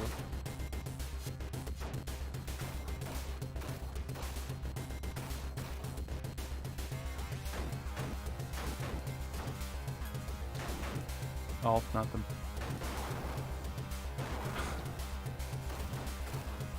Just like wailing at this thing for as long as you can, and it still just jumps into your face and explodes before you can hit it. I'm sorry, but it's fucking dumb.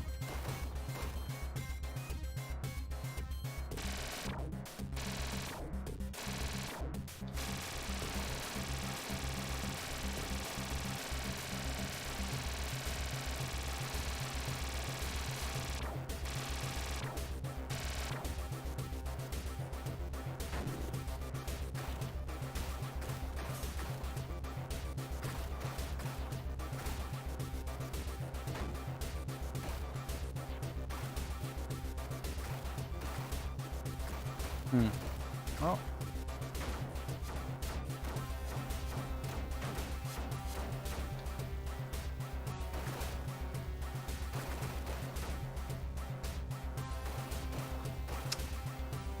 That's the worst part too. You get touched by something and you just get knocked into this pit. You take additional damage.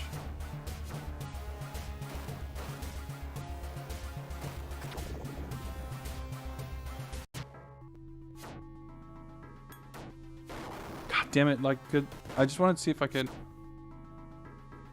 Yeah, just not have the enemy just spawn on me when I load.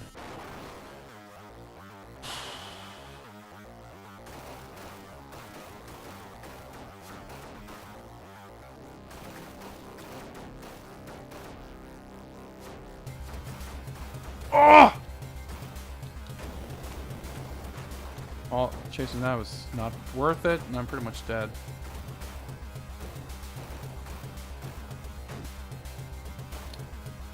Hit unsee. You're talking about Batman Forever? There's no arcade. There's no arcade game based on this or the Batman and Robin movie. But yeah, the Batman Forever arcade game. I'm really excited to play that game. That's been one of the games I've been looking forward to the most in this entire endeavor.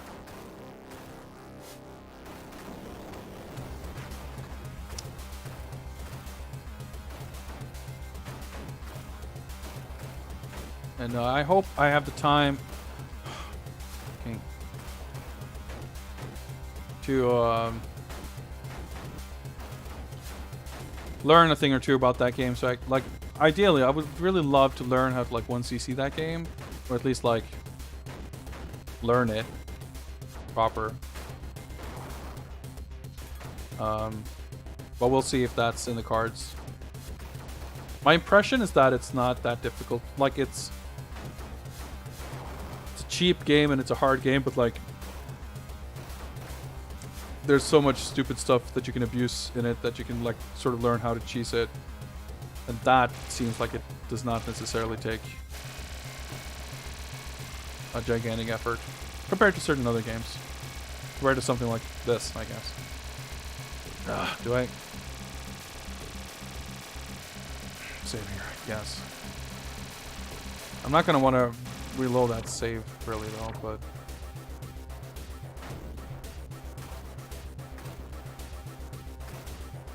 except now I really want to after missing that thing.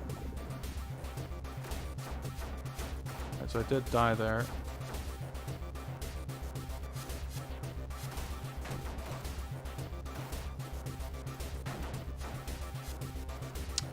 Yeah, jump kicking is just like pretty much can't do it, I guess.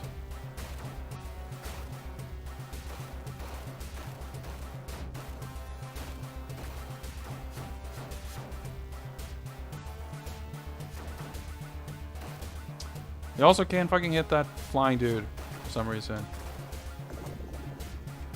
Okay, let's try this again.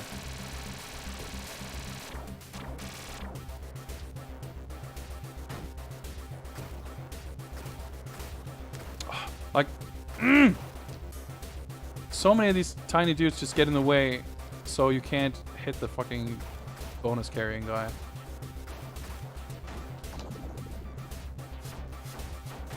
Lost a life, so I lost a weapon.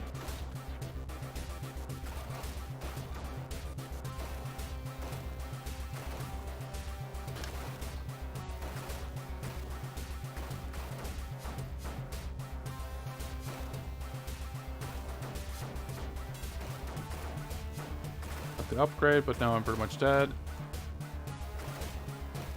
Whew. Miss Afie. Welcome, welcome. It's going... Well, I'm not sure if it's going great. This game is hard as balls.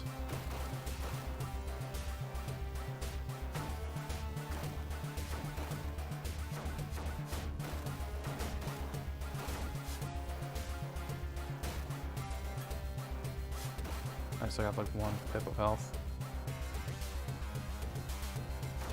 Oh. Dude, are these guys like invincible all of a sudden?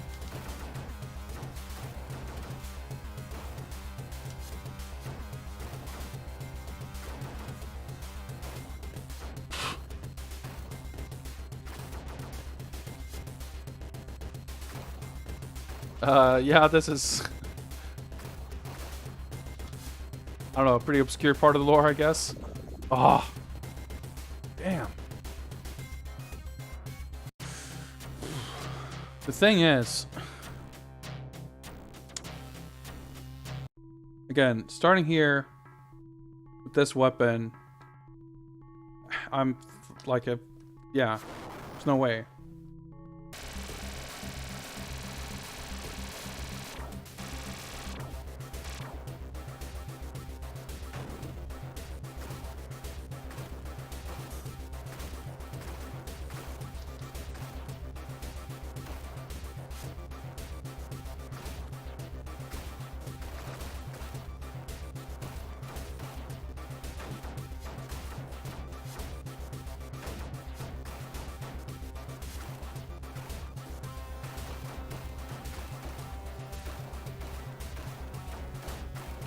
Ah, well, I survived a little longer, except I spawned into the damn hole and I lost half life immediately. That was cool. And the pickup went down the hole.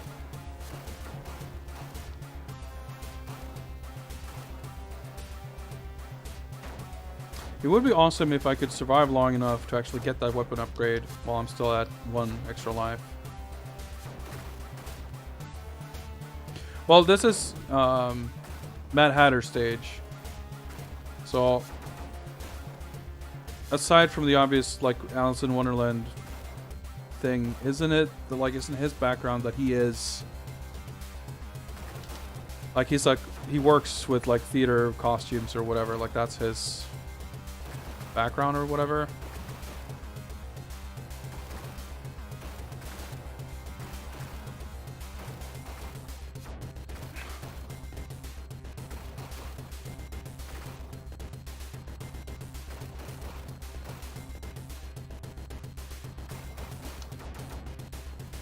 Fuck, they still hit me.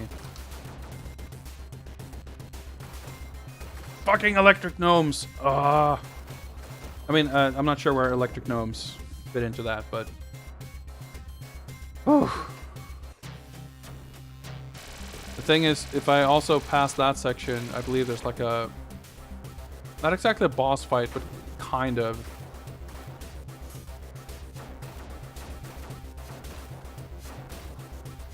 Where you're like...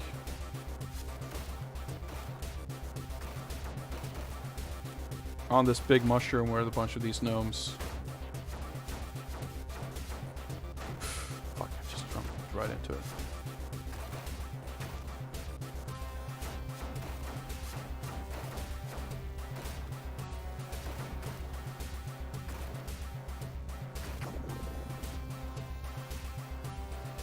Ah! Like, this would be annoying enough if it wasn't for the pits.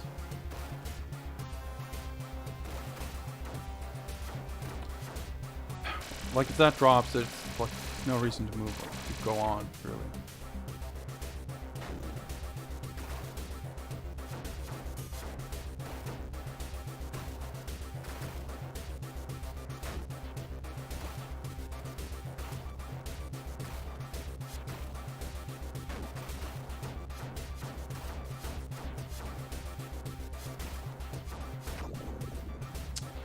Ah! And like the way you never see what hits you, it's just pisses me off too.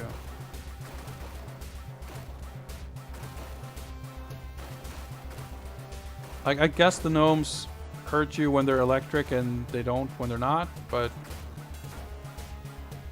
good luck like telling that apart in the heat of the moment.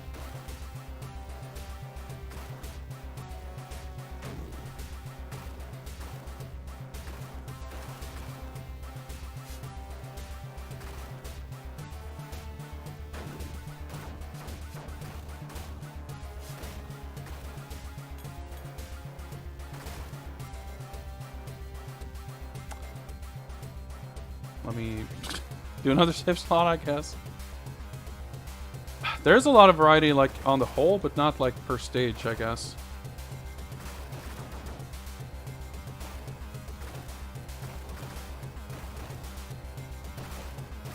Okay, you can kill those guys eventually. But, okay, it's not the same. I was thinking maybe the section just, like, repeated longer if you don't kill the Humpty Dumpty guys or whatever.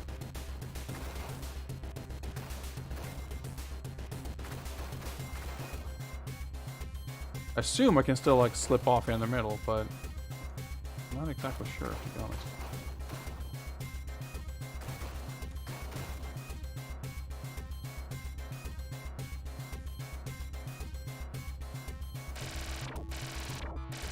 What am I supposed to say?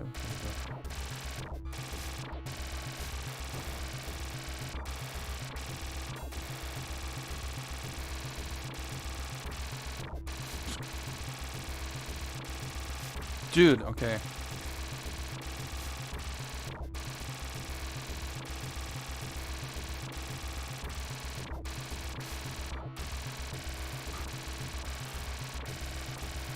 Is it really necessary to make this so hard?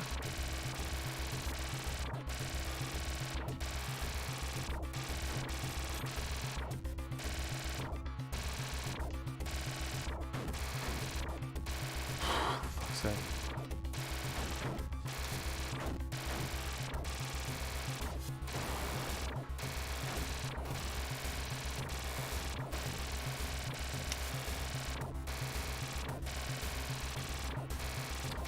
Oh, I got fucking juggle too.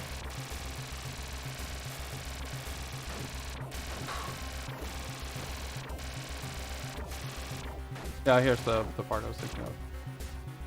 Quote unquote boss. Nice, I've got one. Never mind, I got 0 hits left.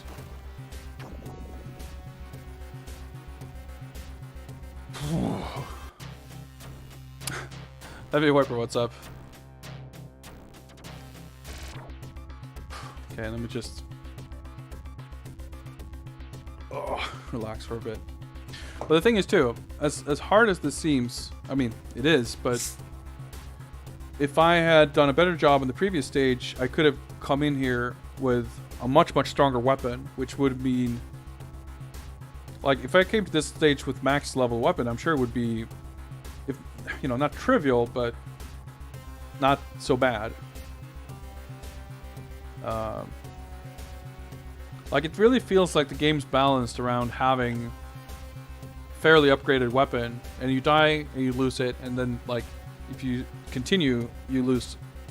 Like, you lose 1 level when you die, but when you game over, you go back to 0.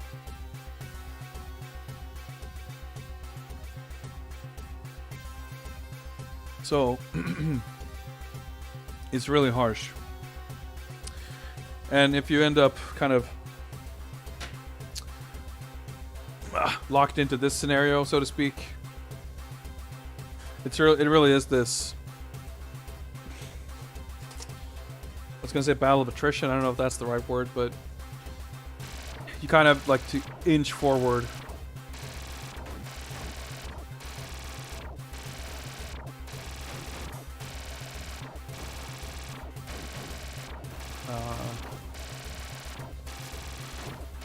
And like any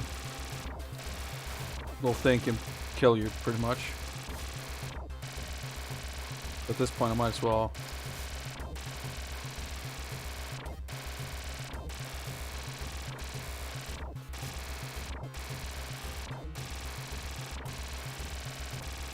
So this one's just one pattern.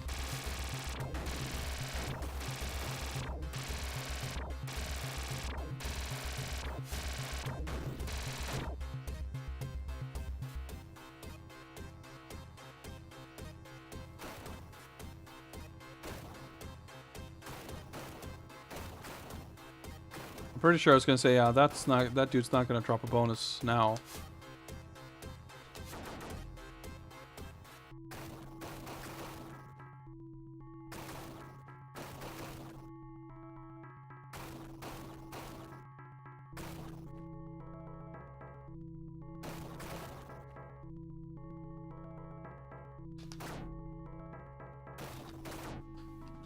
I also have no idea how this works, but I guess no matter where you hit it. Oh, thank fuck. Okay. Right, we got fucking Matrix Gnomes. I forgot about this.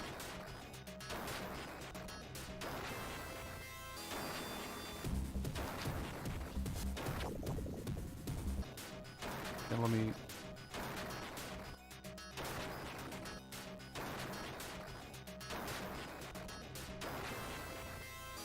save it slightly more. Peaceful moment.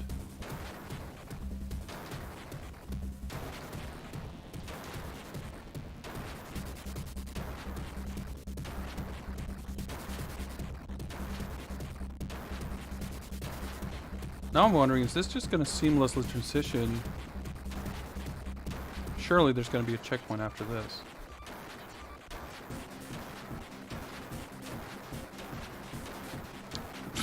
Rest in peace, bitrate, by the way. I'm at 0 health. Please tell me I've cleared this. Oh, of course not. This is where the boss fight starts.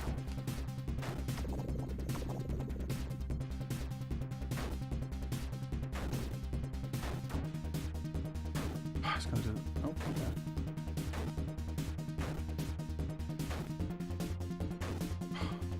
This hitbox is really strange.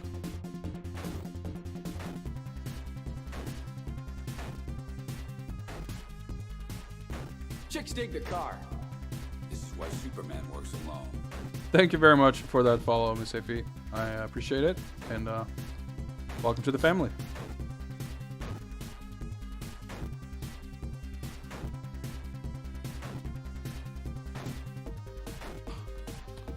Is there a rhythm to his high jumps and low jumps? It's hard to pay attention. Ugh.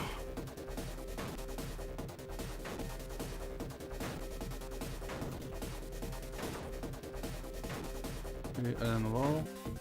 Yeah, okay.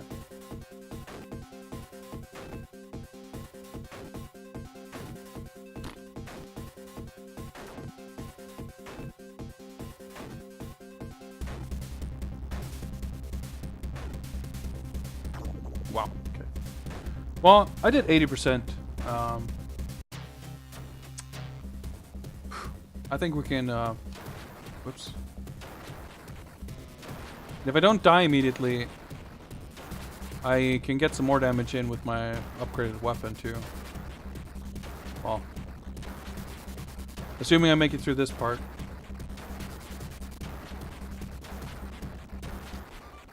Fuck, why did I jump?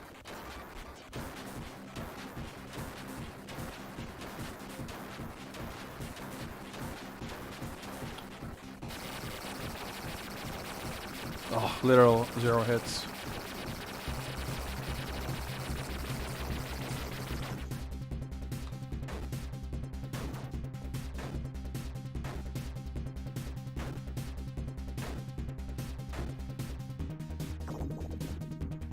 Well, I did 12%. It is a really awesome sprite. Like, the graphics in this game are great, and like the coloring, like it really looks like an old, like, metal toy. It's like worn. It's really well done.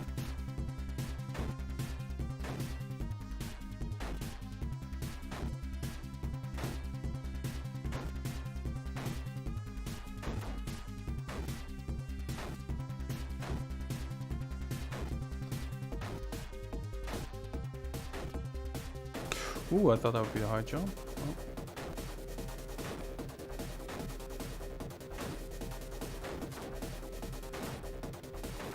Pretty funny how I can punch this dude and like knock him back.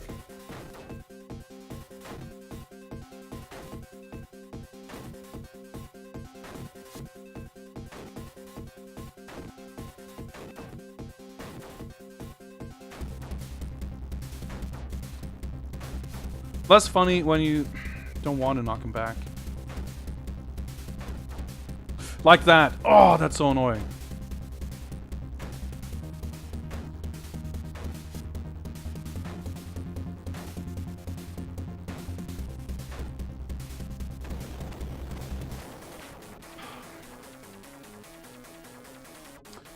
Oh yeah, and you didn't think the stage was over, right?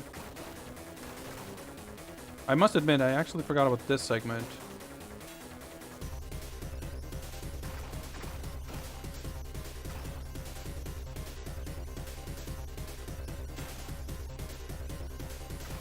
Oh, cool, I got another weapon upgrade I didn't want.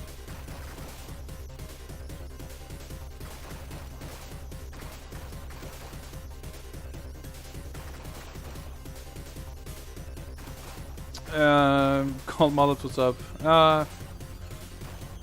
You know, I never been much of a midsummer guy. I made some fresh potatoes and meatballs and salmon for lunch. I had a beer or two. You know, if an opportunity presents itself to hang out with people and do a barbecue or something, it's nice, but I have the day off work and I feel like, you know, I want to play some fucking video games. So that's been sober to me. Oh.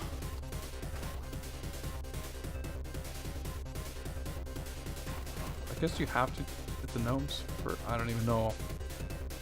I don't even know. Okay, yeah, it seems like it.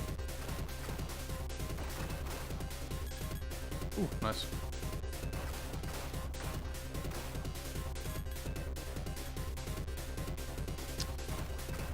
So I guess we're in some sort of cyber, I was gonna say honeycomb or something, but these are all circles, aren't they? I don't know what this area is supposed to be. Oh, wait, barbecue food coma. It's kind of nice. I really haven't had the chance to go out and do any barbecuing this season. Oh, I just drifted into it because of, oh, well. So we'll power this up, I guess.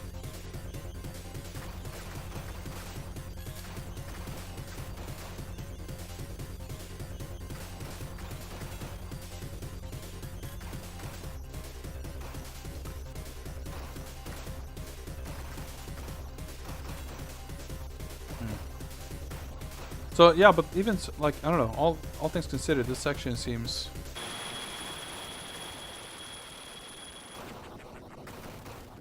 that's creepy. Music just die?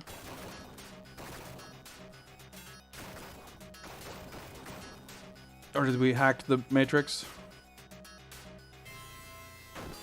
Oh, okay, isn't this part,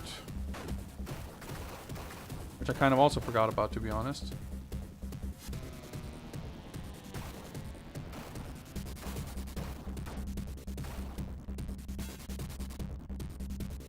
Getting hella life upgrades, or jeez, everything but life. Weapon upgrades. So weird that the first section had 0. That's what made the transition to this stage so difficult in the first place. Now we're getting life drops and weapon drops all over the place. This game is very strangely balanced.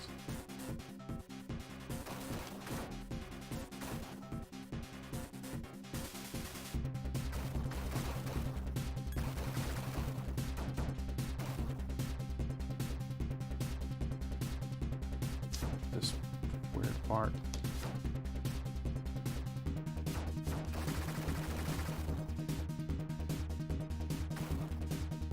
Okay, just died off screen, I guess.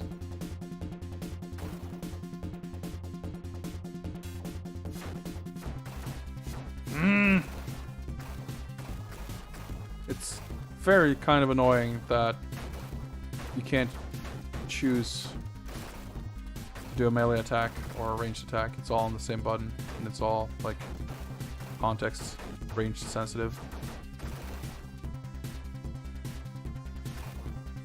I mean, you have a slight degree of control over it, because like if you start shooting and hold the button, you won't start punching, but that's limited help.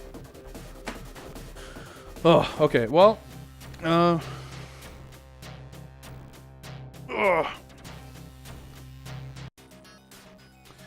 I continue here, I get 2 lives, and there are some weapon upgrades, so maybe I can work with that.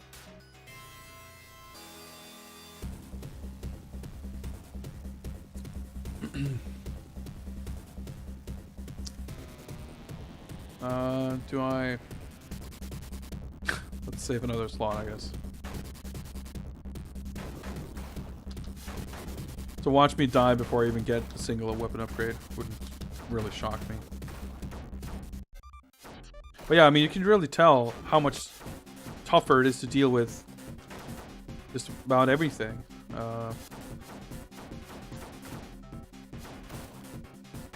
Because my attacks cover so much less of the screen, and I didn't even get the upgrade because it fell off the screen because I couldn't kill the bonus carrying thing in time. Like, that's just... what the fuck, man?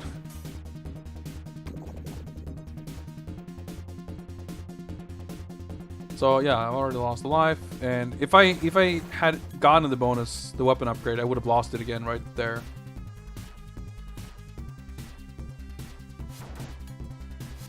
Life, yeah, okay. Well, I guess I lose like 20% life in one hit from... I almost called them electric oysters for some reason. I don't know where that word came from. Made for a funny mental image though. But yeah, so like, is this what the rest of the game is going to be like? Like, just never die once, because the second you do, everything is super fucked.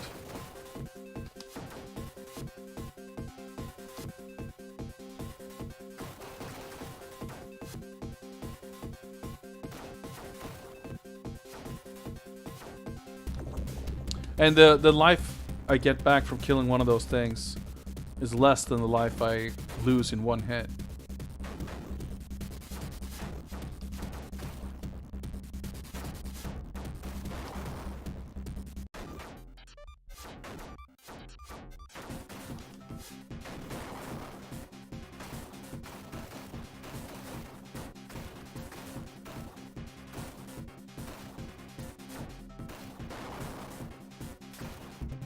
Make sure to spawn this asshole at the same time. Also, I just realized that the part of the tablecloth that hangs over the edge, like, moves around when there's an explosion. Like your fabric is like rustled. That looks really cool. There's so many cool touches like that in this game. It's just amazing to look at. I just wish it was as amazing to play as it is to look at. And oh, my dead corpse fell onto the life pickup. Back to level 1.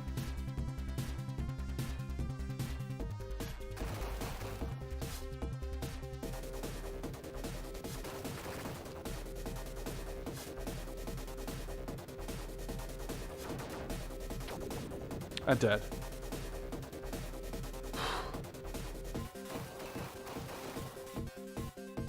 Like, you're so damn fragile here.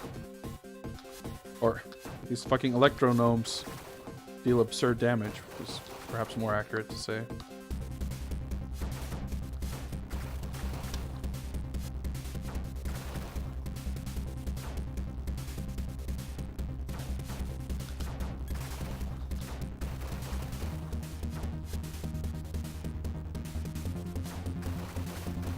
Explode up by the ceiling, so I can't get the pickups, of course.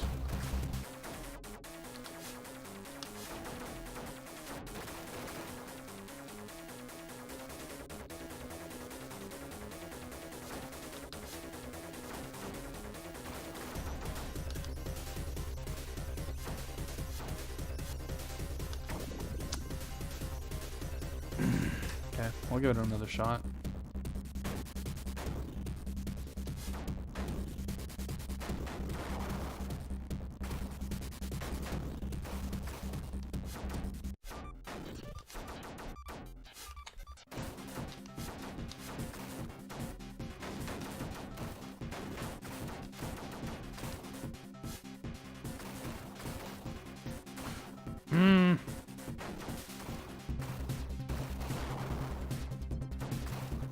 Dude! There's like 8 billion gnomes and shit that get in the way of hitting bonus carrying thing. I feel like I've almost reached my limit with this game. Also, how the hell did this die from just one jump kick all of a sudden? It's not just hard, it's illogical and obtuse and strange. Everything you could want from a video game.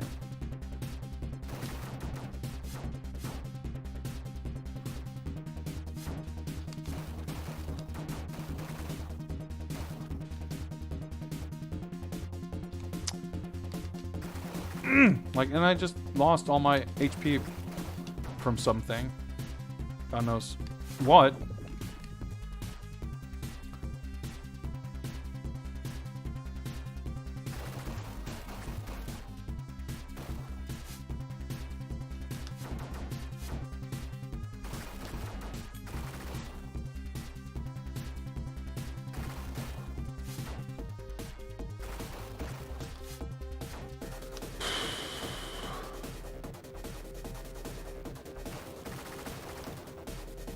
Like, when I was struggling to get through the mushroom part, I was like, well, this kind of sucks, but man, it'll be worth it just to see the sick boss fight.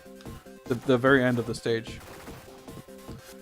Little did I realize that I had to get through multiple sections of fucking infinite electric gnomes taunting me.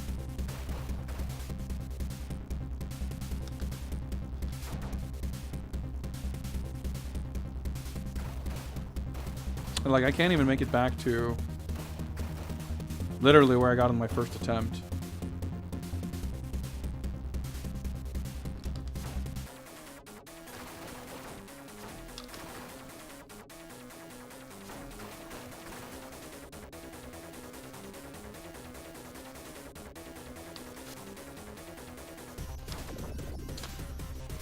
Okay, why don't I try...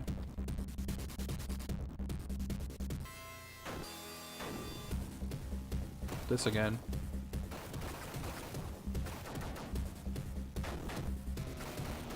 Since you actually do get the occasional health... I don't know, yeah, it's naive, but I was gonna say, maybe I can live long enough to get a 1-up or something.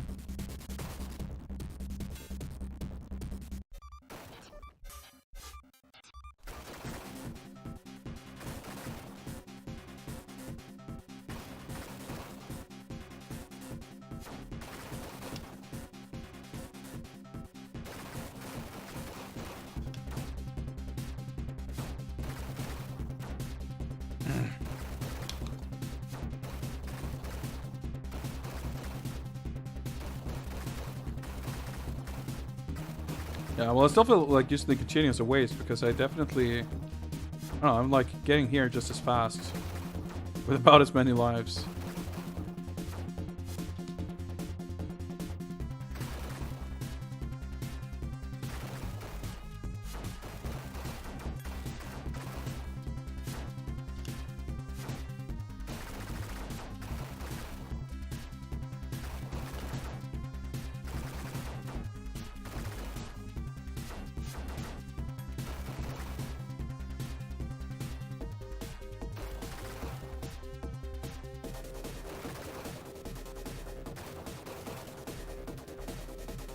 Weird that just spawned on its own. Whoa, holy shit. Yeah, that died a lot faster. Yeah, see? That was way easier.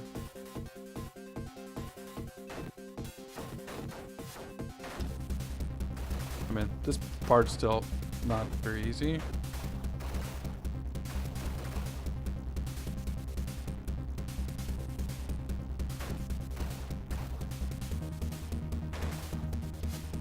I guess you gotta wait for them to not be electrified and then like jump kick through or something. Right, that thing killed me last time too.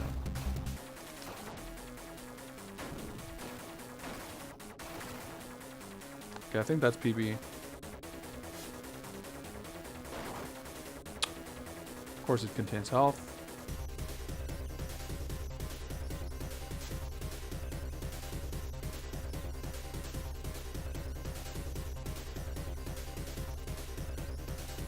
Now what? Of course, that one does not contain health. There's gnomes. Oh.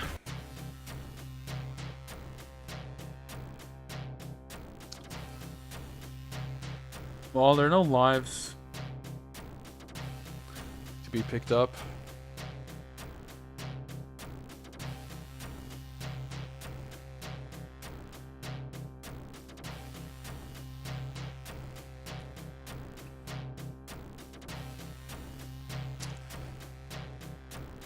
Ugh.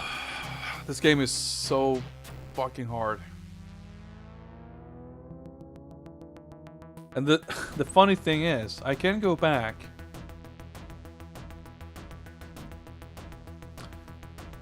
I mean, everything from here on out, it's like the same lives just stretched really, really thin. I guess there was one up between this point and this point, but there's this whole fucking thing. So yeah, that's the same life. So that's, yeah, there's no point to going back here. I could go back to this part. That's the same life. Okay, so if I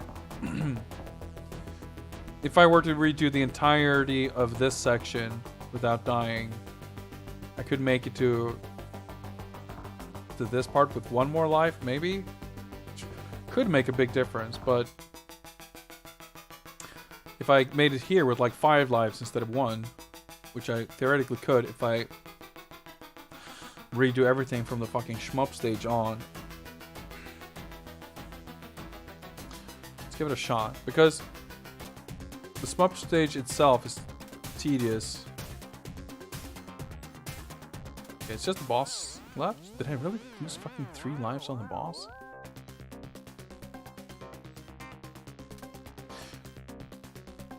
Well, I kind of forget. Well, this seems to suggest that I did.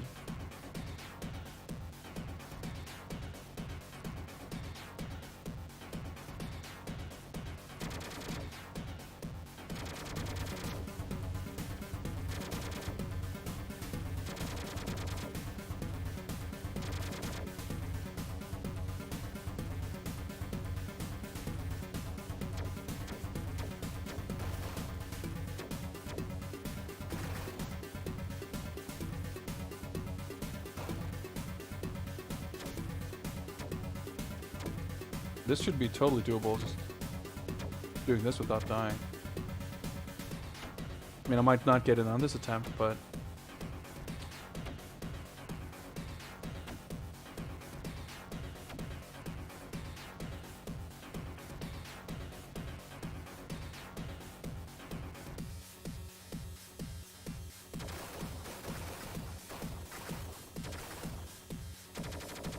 But I might.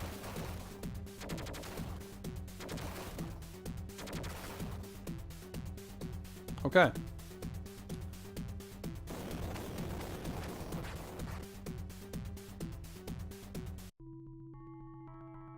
Guess I'll save over this then. It looks pretty disgusting. Okay, so 4 lives and a pretty upgraded red weapon. Alright, I feel better about it. Well, not great, mind you, but better.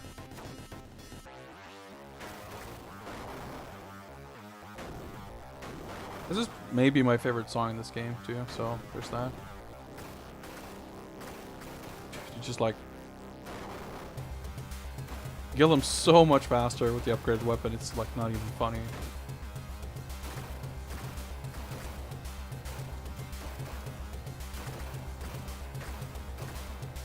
The thing is, though, if I wanted to start over from the beginning to get back to that point, it would have taken me, like, I don't know, 45 minutes or something. Oh, shit.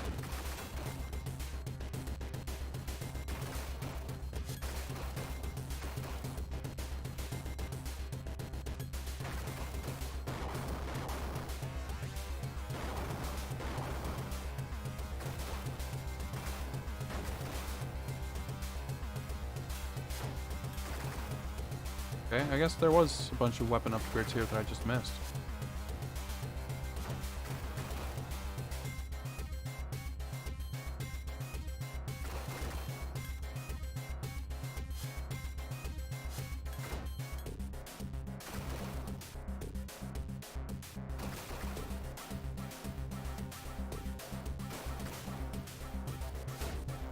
Okay, this actually feels a lot better.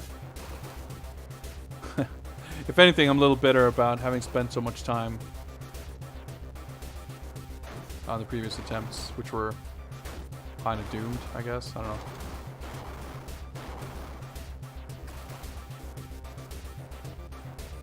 Because that one's just not going to flip. Oh, well, let's look at that.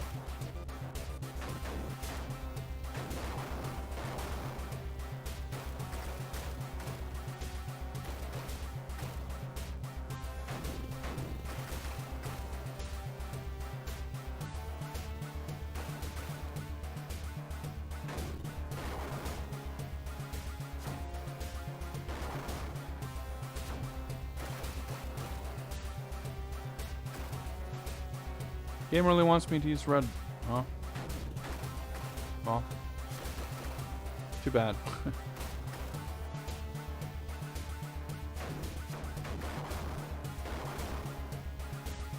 Oh! Joke's on me. Pushed into it. Why was I not allowed to melee that thing? Well, it's still kind of worth it to get the life.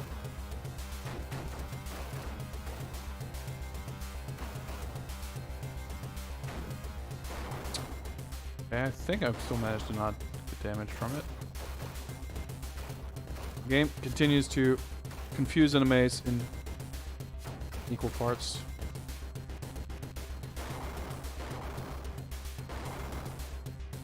No, why did I pick that up?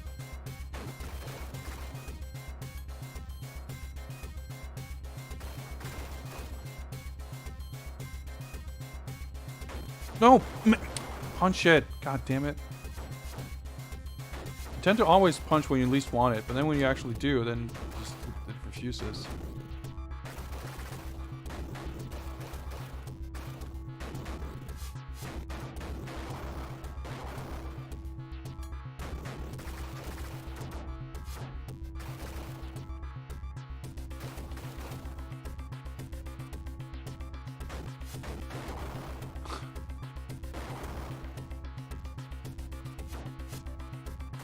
Melee attacks just miss. It's also cool.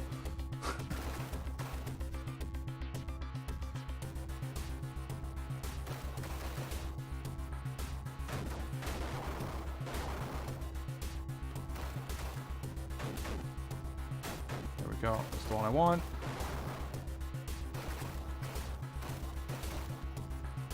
Okay.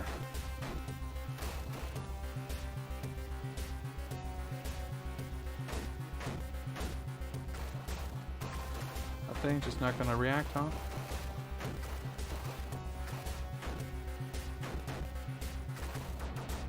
Didn't mean to jump down there, but sure.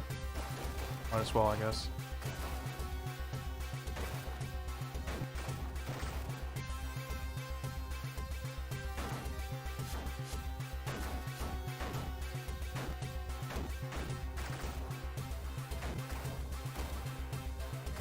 As long as I make it out here 4 lives, I'm more than happy.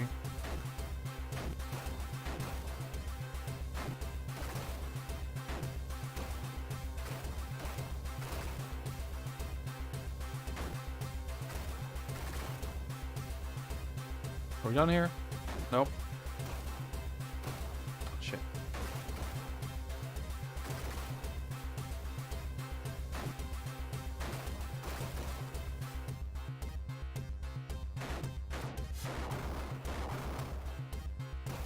No drop, of course. Ugh.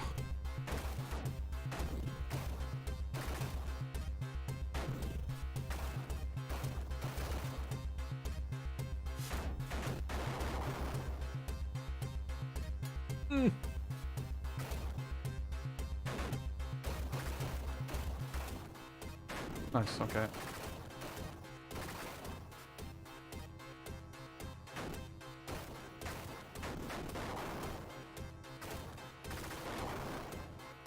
Nothing? Okay.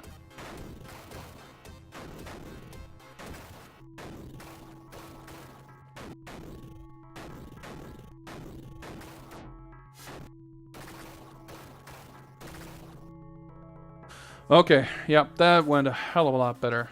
Yeah, 4 lives here feels... And, like, way better weapon. So let's see how quick this goes now. Okay, he's like at 90 before he even started.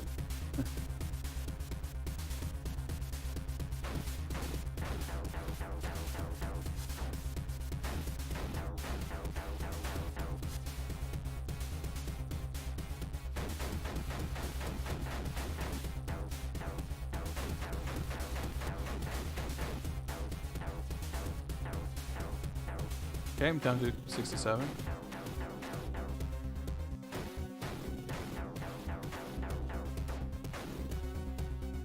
$60, okay, yep.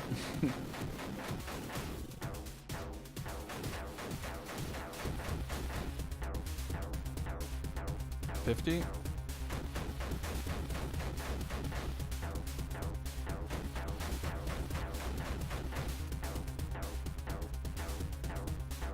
$40.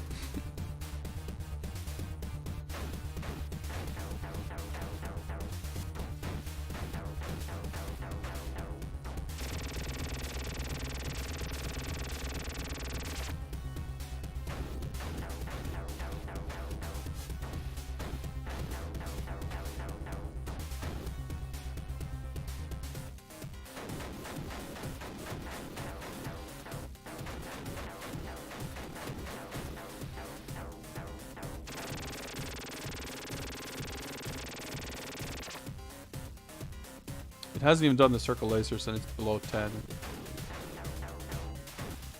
Okay. In fact, yeah, it hadn't even done the side-to-side lasers yet. Yeah. That was a hell of a lot faster. See, it was kind of fun when it didn't take forever. But yeah, it's so strange in this game. The kind of difficulty balancing. Alright, back to this fucking thing. But it shouldn't be nearly as bad. Great start though. Well, I saved.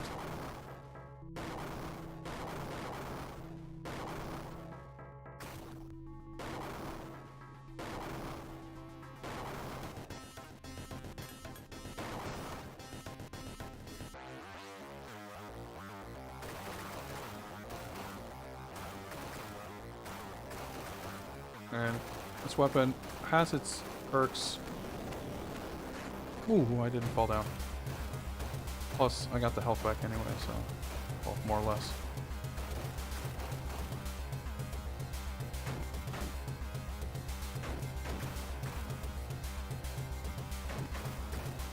Hitting.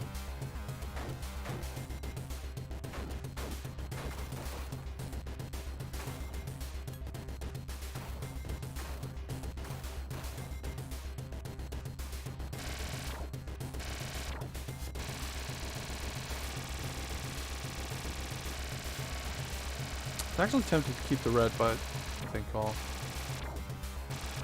obviously, I don't have much of a choice now.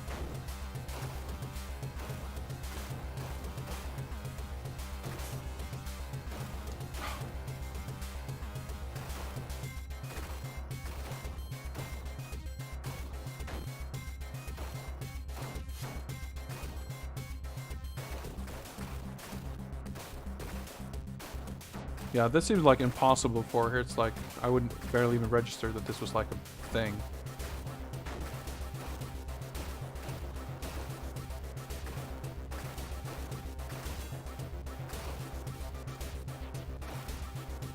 I mean, they're still annoying when they're flying all over the place and hitting you, but...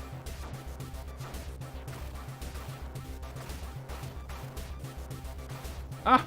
Fuck, missed that all.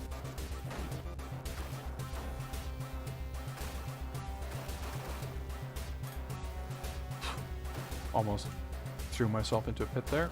Good thing I didn't. Alright, this part.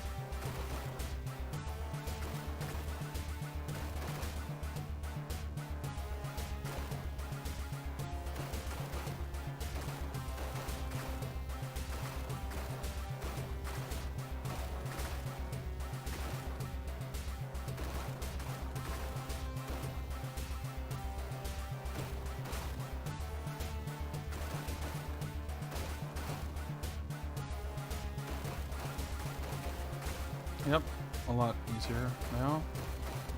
Not surprisingly, granted, but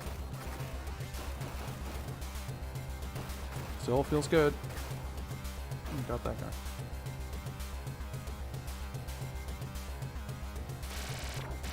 I'm gonna save here.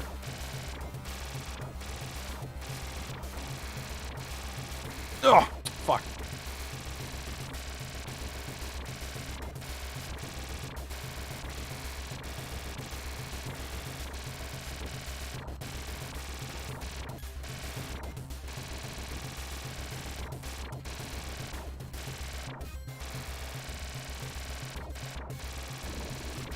The juggle again.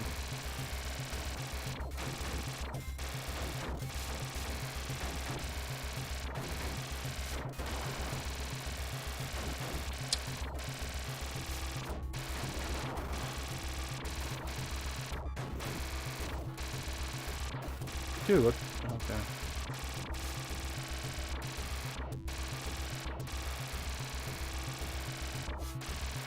I think I've hit every single one at this point.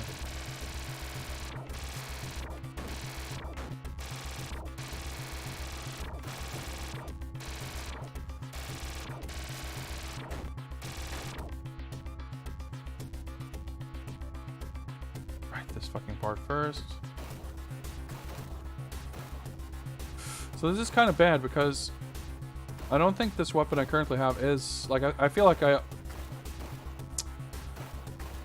swapped weapons and died during this stage, and as a result, and now I died again.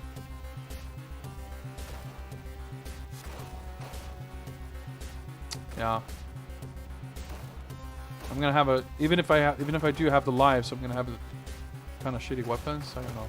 Well, no, there's the flying section in between, I guess.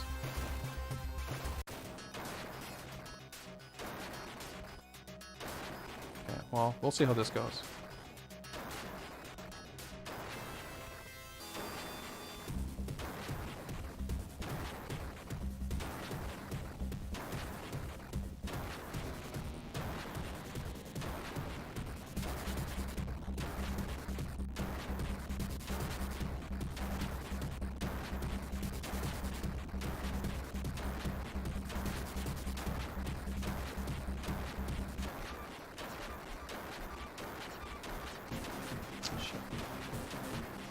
Fuck!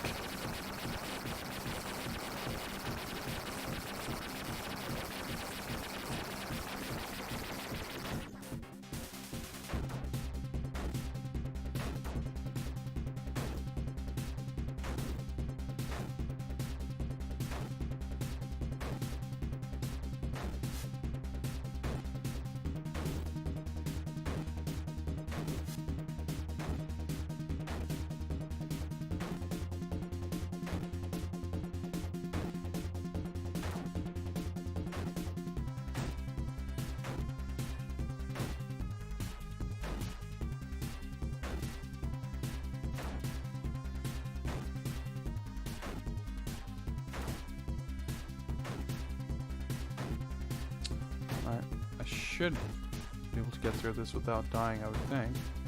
That was pretty lousy. Well, if I make another mistake like that, I might not.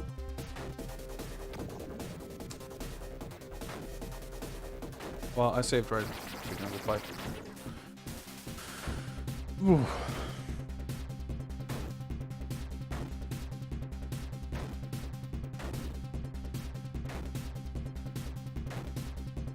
Oh, wow. The mistakes nice and early. Oh.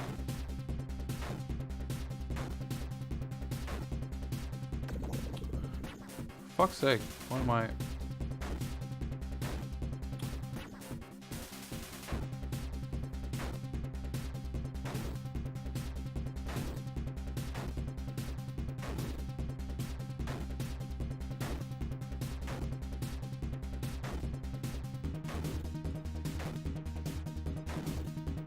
Oh no. Oh, okay. Still worked.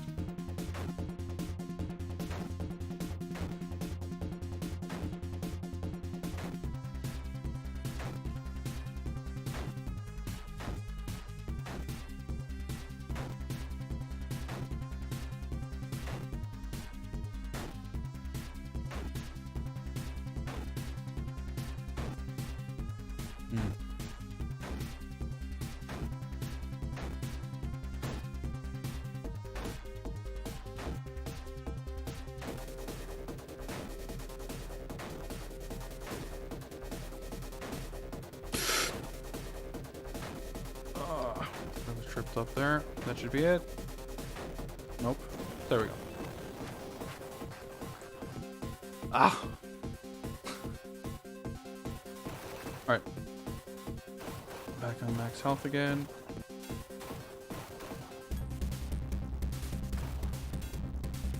Oh, shit.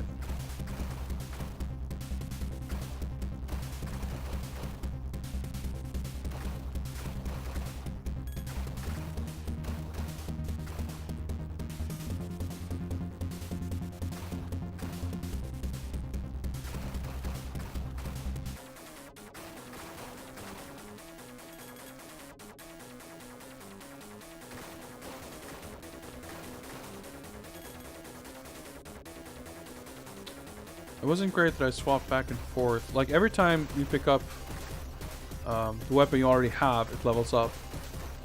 But if you pick up a different weapon, you only switch. So regardless of which weapon you're going for, like, it's a good idea to...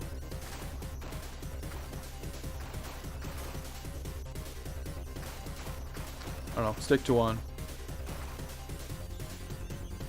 But if it's not the one you want, of course, you would want to switch back eventually. Oh, shit.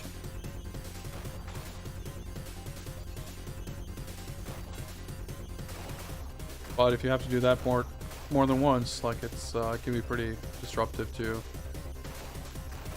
building up that power. Getting like knocked into everything, but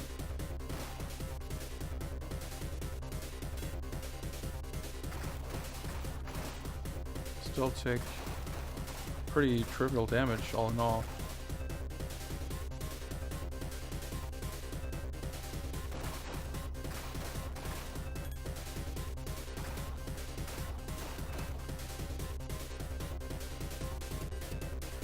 Oops, I meant to save, but I think I hit the wrong key.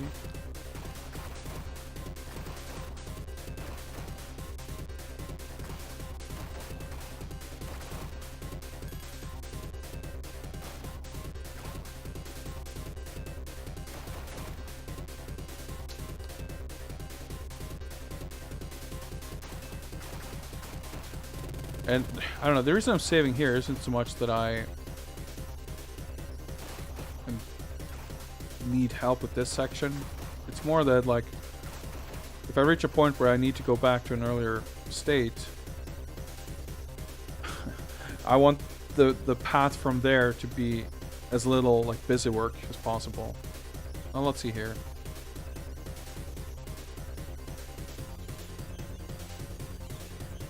Yeah, we have 1 more life and better weapons. No, we have 3 more lives. Just, yeah, right. Not sure what's going on with the music. Like, I thought it was supposed to switch, but music did glitch out or do something really strange last time though, so who knows. There we go.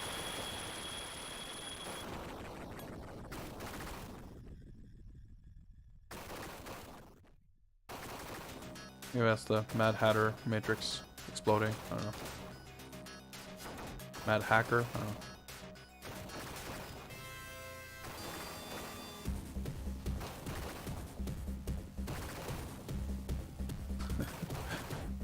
I don't know. I had the strangest thought. For some reason, I was just thinking, like, man, I really kind of want to play a Batman game. So I was thinking something about like Batman villains or something. I was like, wait, I am. But yeah, I guess, you know, you could be forgiven for not realizing. Dude, let me just shoot the damn thing.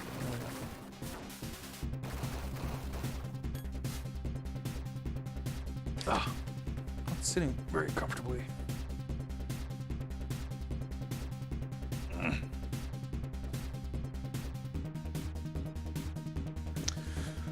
Granted, my chair isn't the best. It's like the cheapest possible chair you can get at IKEA, I think. I've been meaning to I've been meaning to invest in a better chair, but it's so tough. Like I happened to IKEA at least and like checked out what they have, but didn't really find anything that seemed quite what I was after, and I'm a little terrified to buy something like a computer chair sight unseen. I don't really, I mean, I don't drive, so my options in terms of actually, oh, that was really bad. Dude, I think that, oh, no, I don't know what I saved. I was gonna say, I think that thing would drop health too.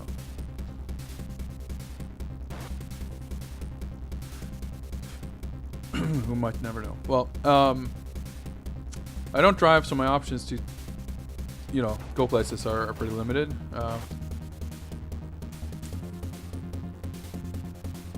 And, you know, I'm a big dude, so, like, a chair being too small is a very real concern. And it would really suck. Not just like the, I mean, the money's one thing, but just the hassle of ordering a chair that you would like have to probably have help just to bring the package home. Assemble the damn thing only to realize that it's too small and then have to like ship it back or something. Like, I don't know. The whole thought of that whole process is kind of the reason why I haven't taken the plunge.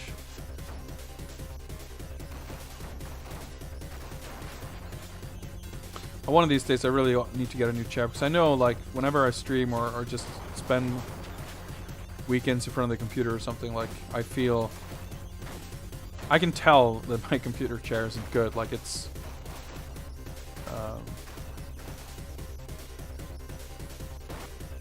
I start thinking about wanting to not sit in this chair. And that's not what you want. I mean, obviously there are benefits to getting out of your chair regardless, but if you're going to, it's best if the chair you're sitting in doesn't, I don't know, actively kill you or whatever. Okay. We made it to the sick part that I at least wanted to show. So this is the boss.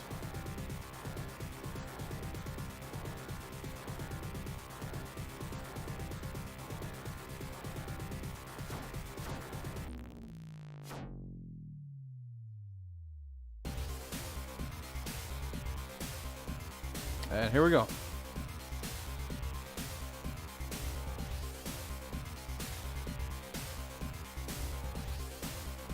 Oh, you move really slowly.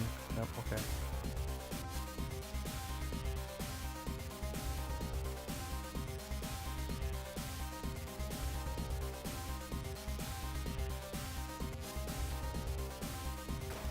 Like, how many games have you fucking seen this in?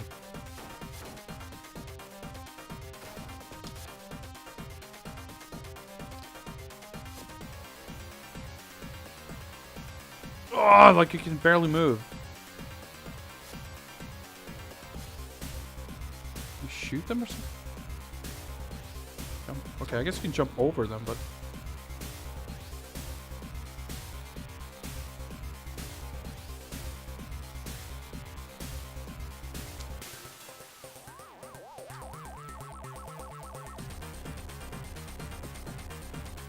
So this is amazing, but it's like possible.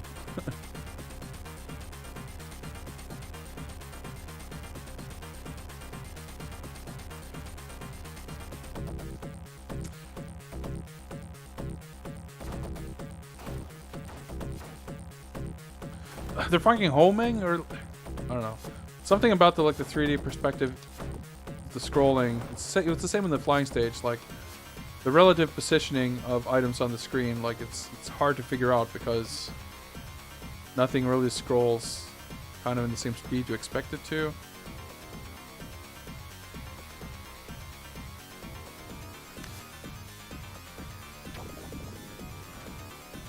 Whew. Just out of curiosity, do I start at the boss? That seems... No, okay, I actually do. But... yeah, I can't fucking hit him for one, because my projectiles are tiny as shit. And then if I do, I don't really damage him. Much less these guys.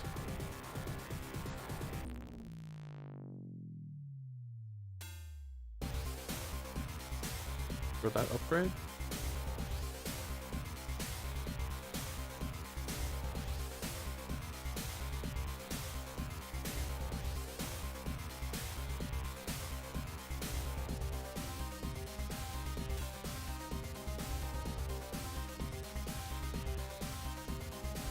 Actually going kind of alright so far. Ouch. Well.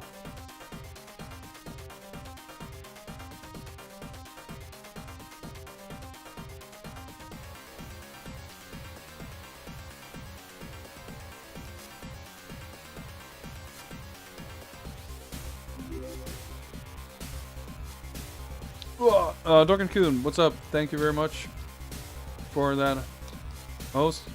Oh, sorry, I'm a little flustered. This is insane.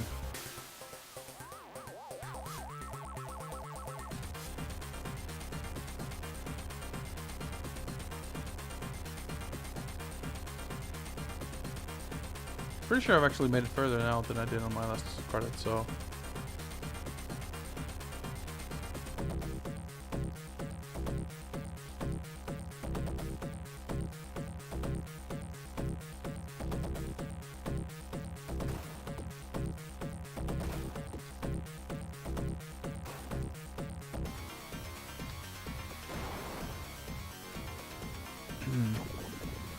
I do remain pretty much unable to talk as I'm doing anything in this game, though. There's so many fucking things going on at once here. Like, the cards, like, scaling perfectly smooth, and they're animated. With, like, some glimmer effect. Of course, the path also, like, twisting and turning, and it's transparent, and there's slopes. Like, this... It's pretty insane.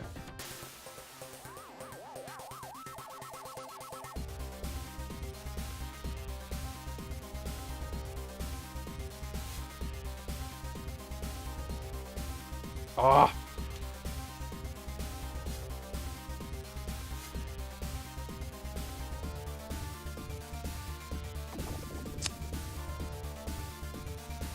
Oh. Yeah, eventually you just can't land fast enough. Like, to get the clearance, you need to actually jump over these things. You end up with so much hang time that you can't really position yourself to avoid the next one. Well, I guess I pay attention. Also, I just realized... Oh, I can give it one more shot. I realized that I only now saw that you see Mad Hatter's face on the ground, like on the road. And I just realizing that I had the exact same reaction when I saw Godu play this a while back. Like, holy shit, you guys can see his face there. And I'd forgotten that I'd seen that. So now I saw it again.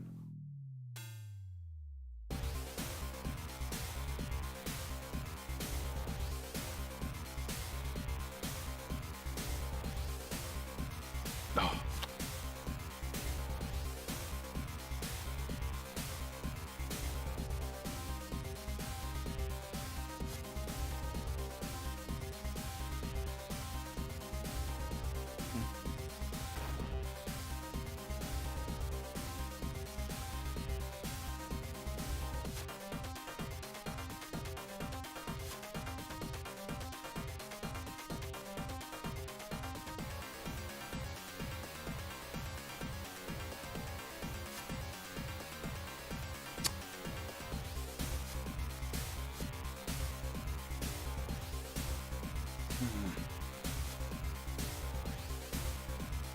Fuck, it's so precise.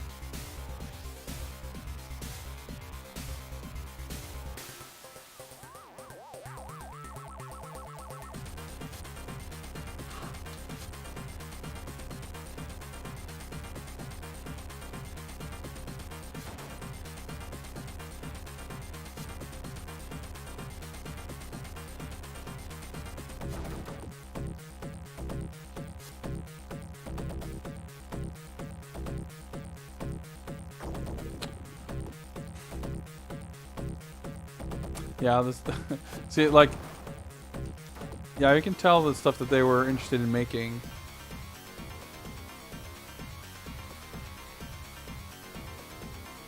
Or at least that one programmer. Who I guess was so much of a rock star he got to decide everything.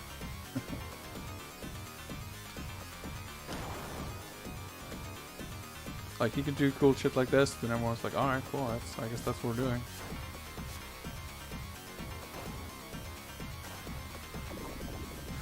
Ugh. I'm kind of, yeah, my patience is running thin.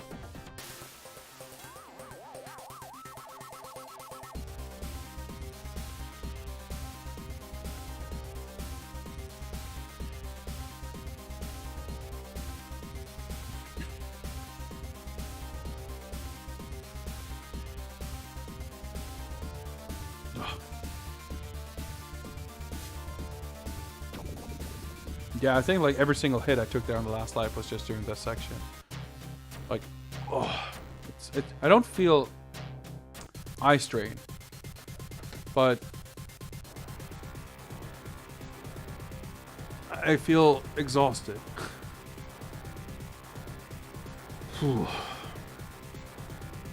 This game is truly, well and truly kicking my ass.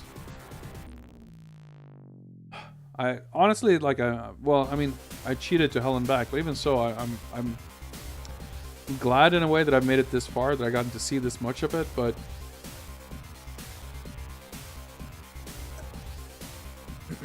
I really feel like I'm getting close to reaching my limit.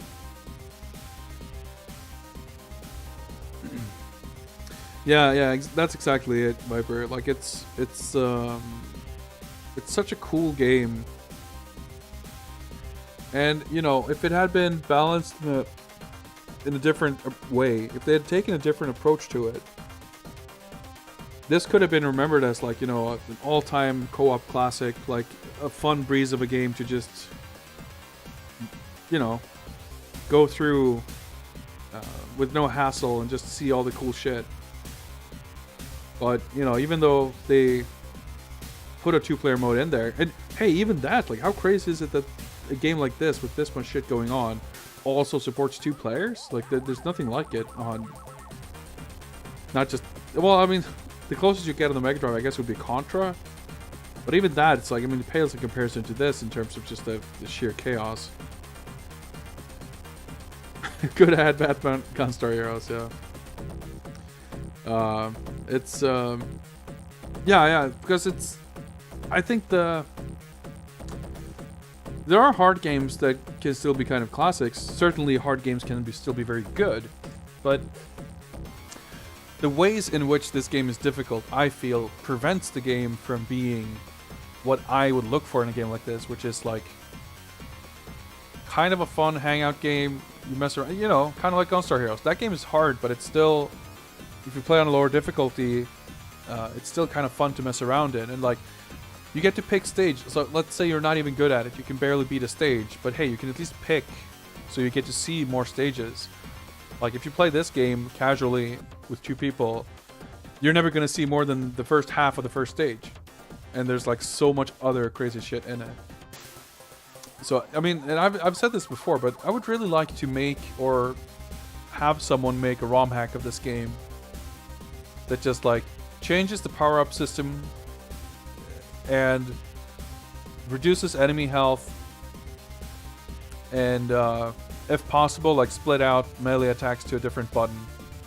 Like those 3 changes across the bat, like right off the bat, rather across the board. I don't know. Across the bat would just make this so much more enjoyable. What do I make of the Fist of the North Star announcement? Happily surprised that they announced it so quickly for the West. I was not really like, they've followed sort of a track record or a pattern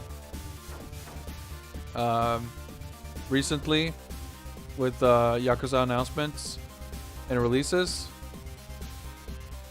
and for whatever reason, that's 2 upgrades already, huh? I was not expecting them to keep that up, I guess, when it came to that game. I'm glad I was wrong, and I take that to mean that the PS4 remasters of 3, 4, and 5, which is what I'm really looking forward to right now, will be announced shortly. I figured they might get announced at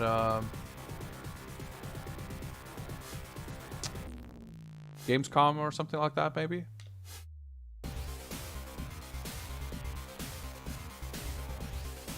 Because at this point, it seems like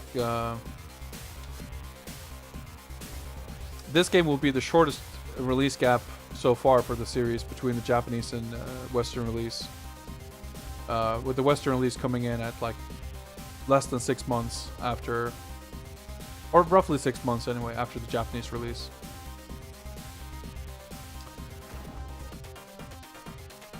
Which is awesome. Like the more they can do to close that gap, the better. I really don't want the remasters or ports of 3, 4, 5 to take forever to come here, because I want to play through them before I play 6. So I just want them to come out here already.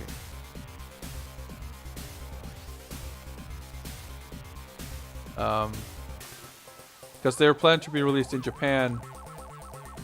Like 3 is coming in August, I think. 4 is late this year, and 5 is next spring.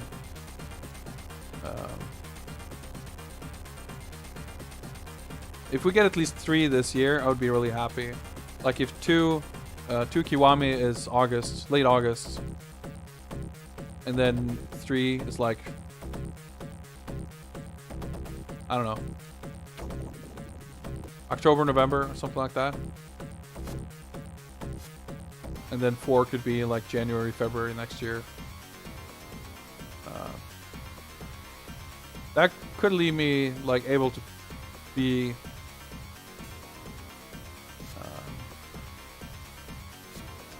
what's the word? Ready to play 6 anyway, by next spring or a year or so after release, which is pretty good. If I have to, there was a power-up drop, it just fell off the map, huh?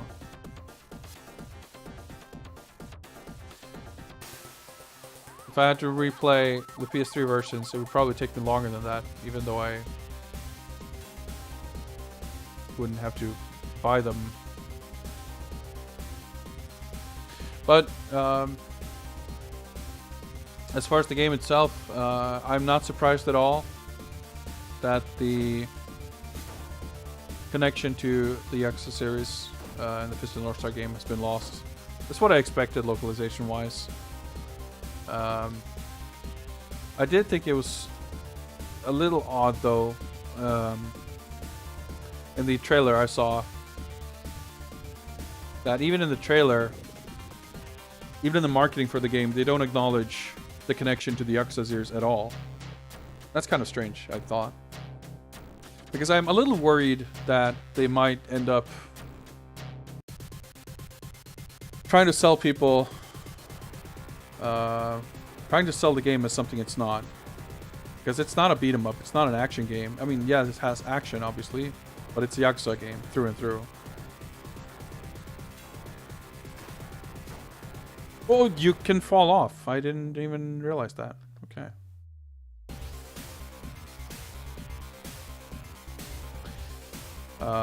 So for one thing, I would think it's good to make sure people know that it's a Yakuza game, just in terms of what to expect from the game and the, you know, game design and the basic flow of the game.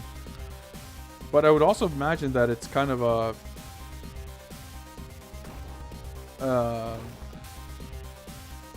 draw at this point. Boy, this is going terribly.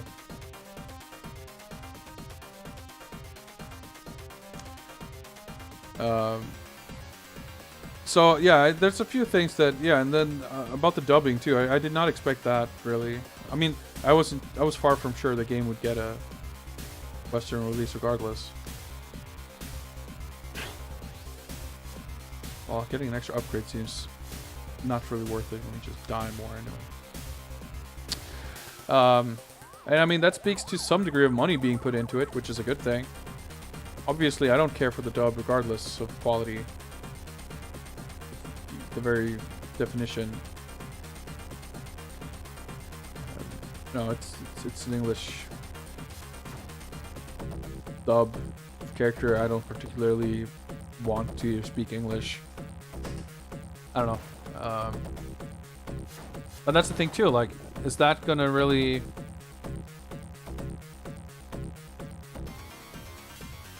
attract an audience who otherwise would not be attracted to it?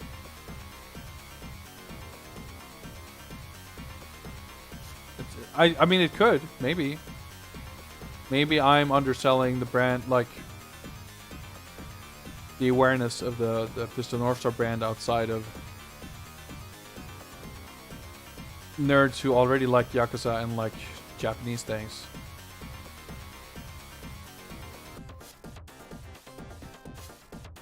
Or just are 40 years old, I don't know. So yeah, it's just like, there's some details like that that just make me curious about who they're trying to sell it to and how they're trying to sell it to them. But I'm really glad. I really liked the game. I thought the story and characters were really cool, and I'm glad that other fans will get a chance to enjoy the game in English. I'm not 100% sure of whether I'll buy it. There's a lot of other games coming out, and I'm probably not going to be able to justify spending 60 euros on just because, you know. But I mean, when I was playing the Japanese version, I was thinking that, hey, maybe I'll play the English version when that comes out, but I never expected that to be so soon after. So I'm hardly that, you know, hungry to replay that from the beginning so soon after. So I'm not sure if I'm going to buy it, but I would absolutely recommend it to anyone who's even curious about it. Like if you're a fan of Yakuza games, then yeah, it's one of those. With some differences, some new stuff, and whatnot. And if you're a fan of the Fist of the North Star, like, hey, it's an original story set in that universe. It's you get to see a lot of your favorite characters. Combat's fun. There are parts of it that feel a little budget and like where parts where the content feels like it's been stretched a little thin, with having to repeat certain things way more time than it's actually fun to get particular rewards and whatnot. But by and large, like it's another Yakuza game, and if you like those, you'll probably like that one.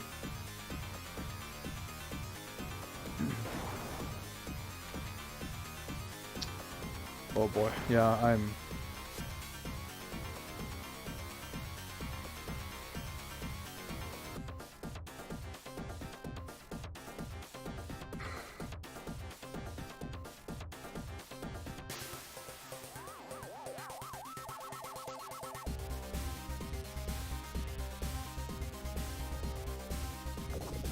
This is just too much. I'm like, yeah, I can't even take this shit in right now. Ugh. Ooh, this game is too much.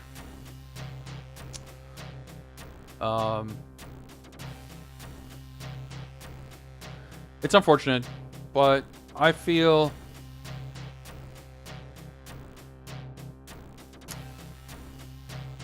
like, first of all, if I continue to play right now, it's not going to do me much of any good. I won't get further. I really don't want to start over from the very beginning and hope that I get lucky enough to have a better run. But the idea of leaving this and coming back to it is also honestly off-putting. That's kind of... It's far from the only reason, or even the biggest reason, but it's arguably part of the reason why I was taking a bit of a break from this.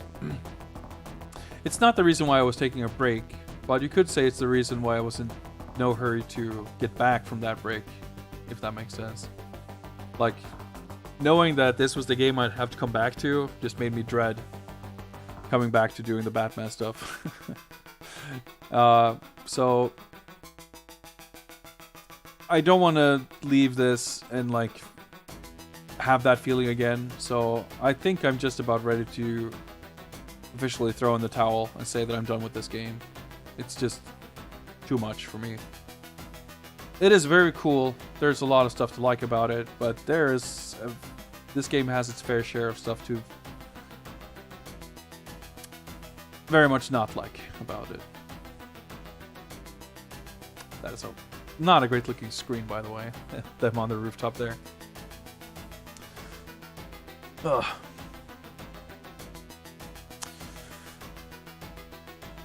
But yeah, I think that is me officially being defeated by this game.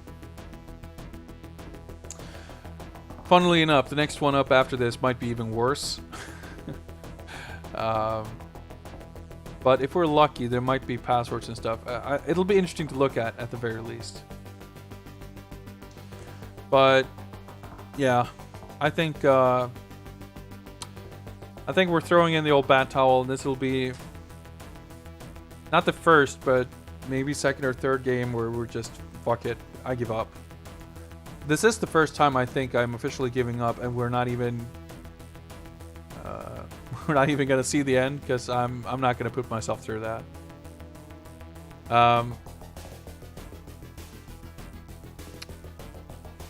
I mean, yeah, looking at the timer, how perfect is this? Okay, it's 4:20. It's gonna be as much of a shot as we gave this game. So let's do this. As cool as this intro is, we're gonna shut this down.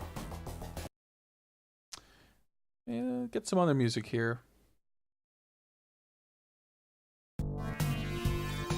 Turn it down just a bit. Hope that's not too low. And let's do this. Let's do some housekeeping here.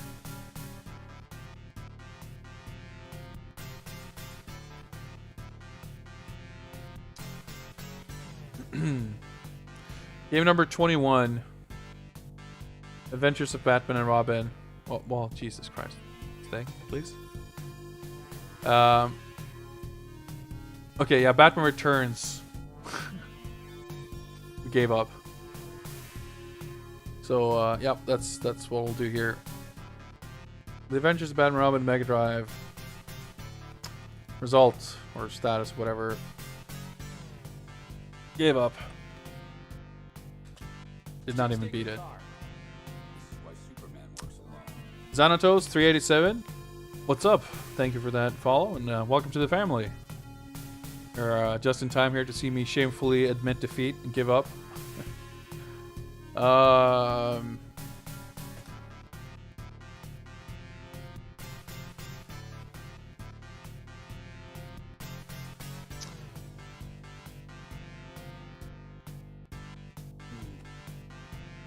Let's see.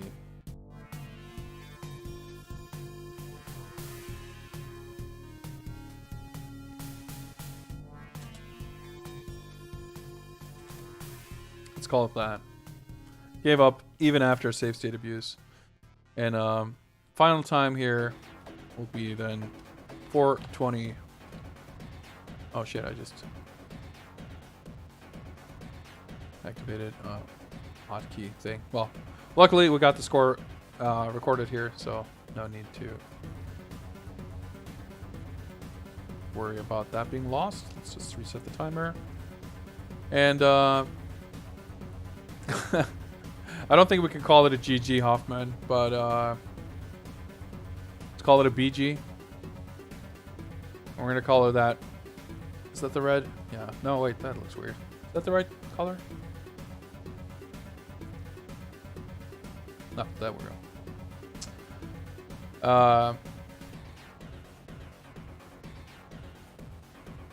So our new current game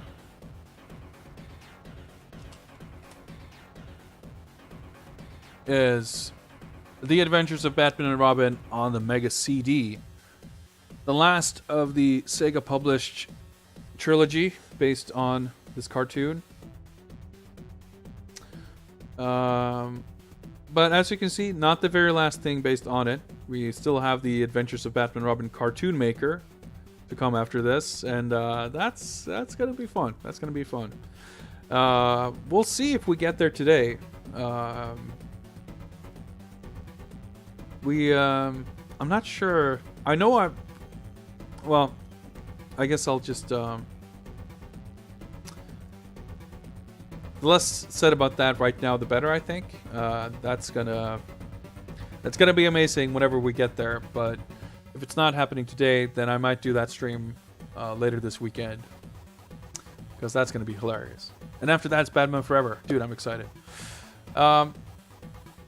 However, that means it's about time to set up for the next game, and I need a little break now anyway. The Mega CD Adventures of Batman and Robin is a completely different game. The Mega Drive, Mega CD, and Game Gear are all totally different. They reuse some assets and stuff, but they're different games. And what better way to give a little introduction than doing this?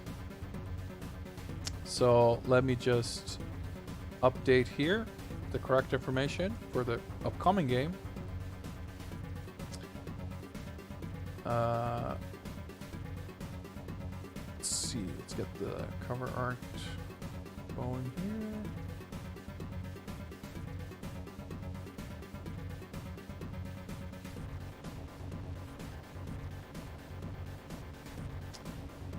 And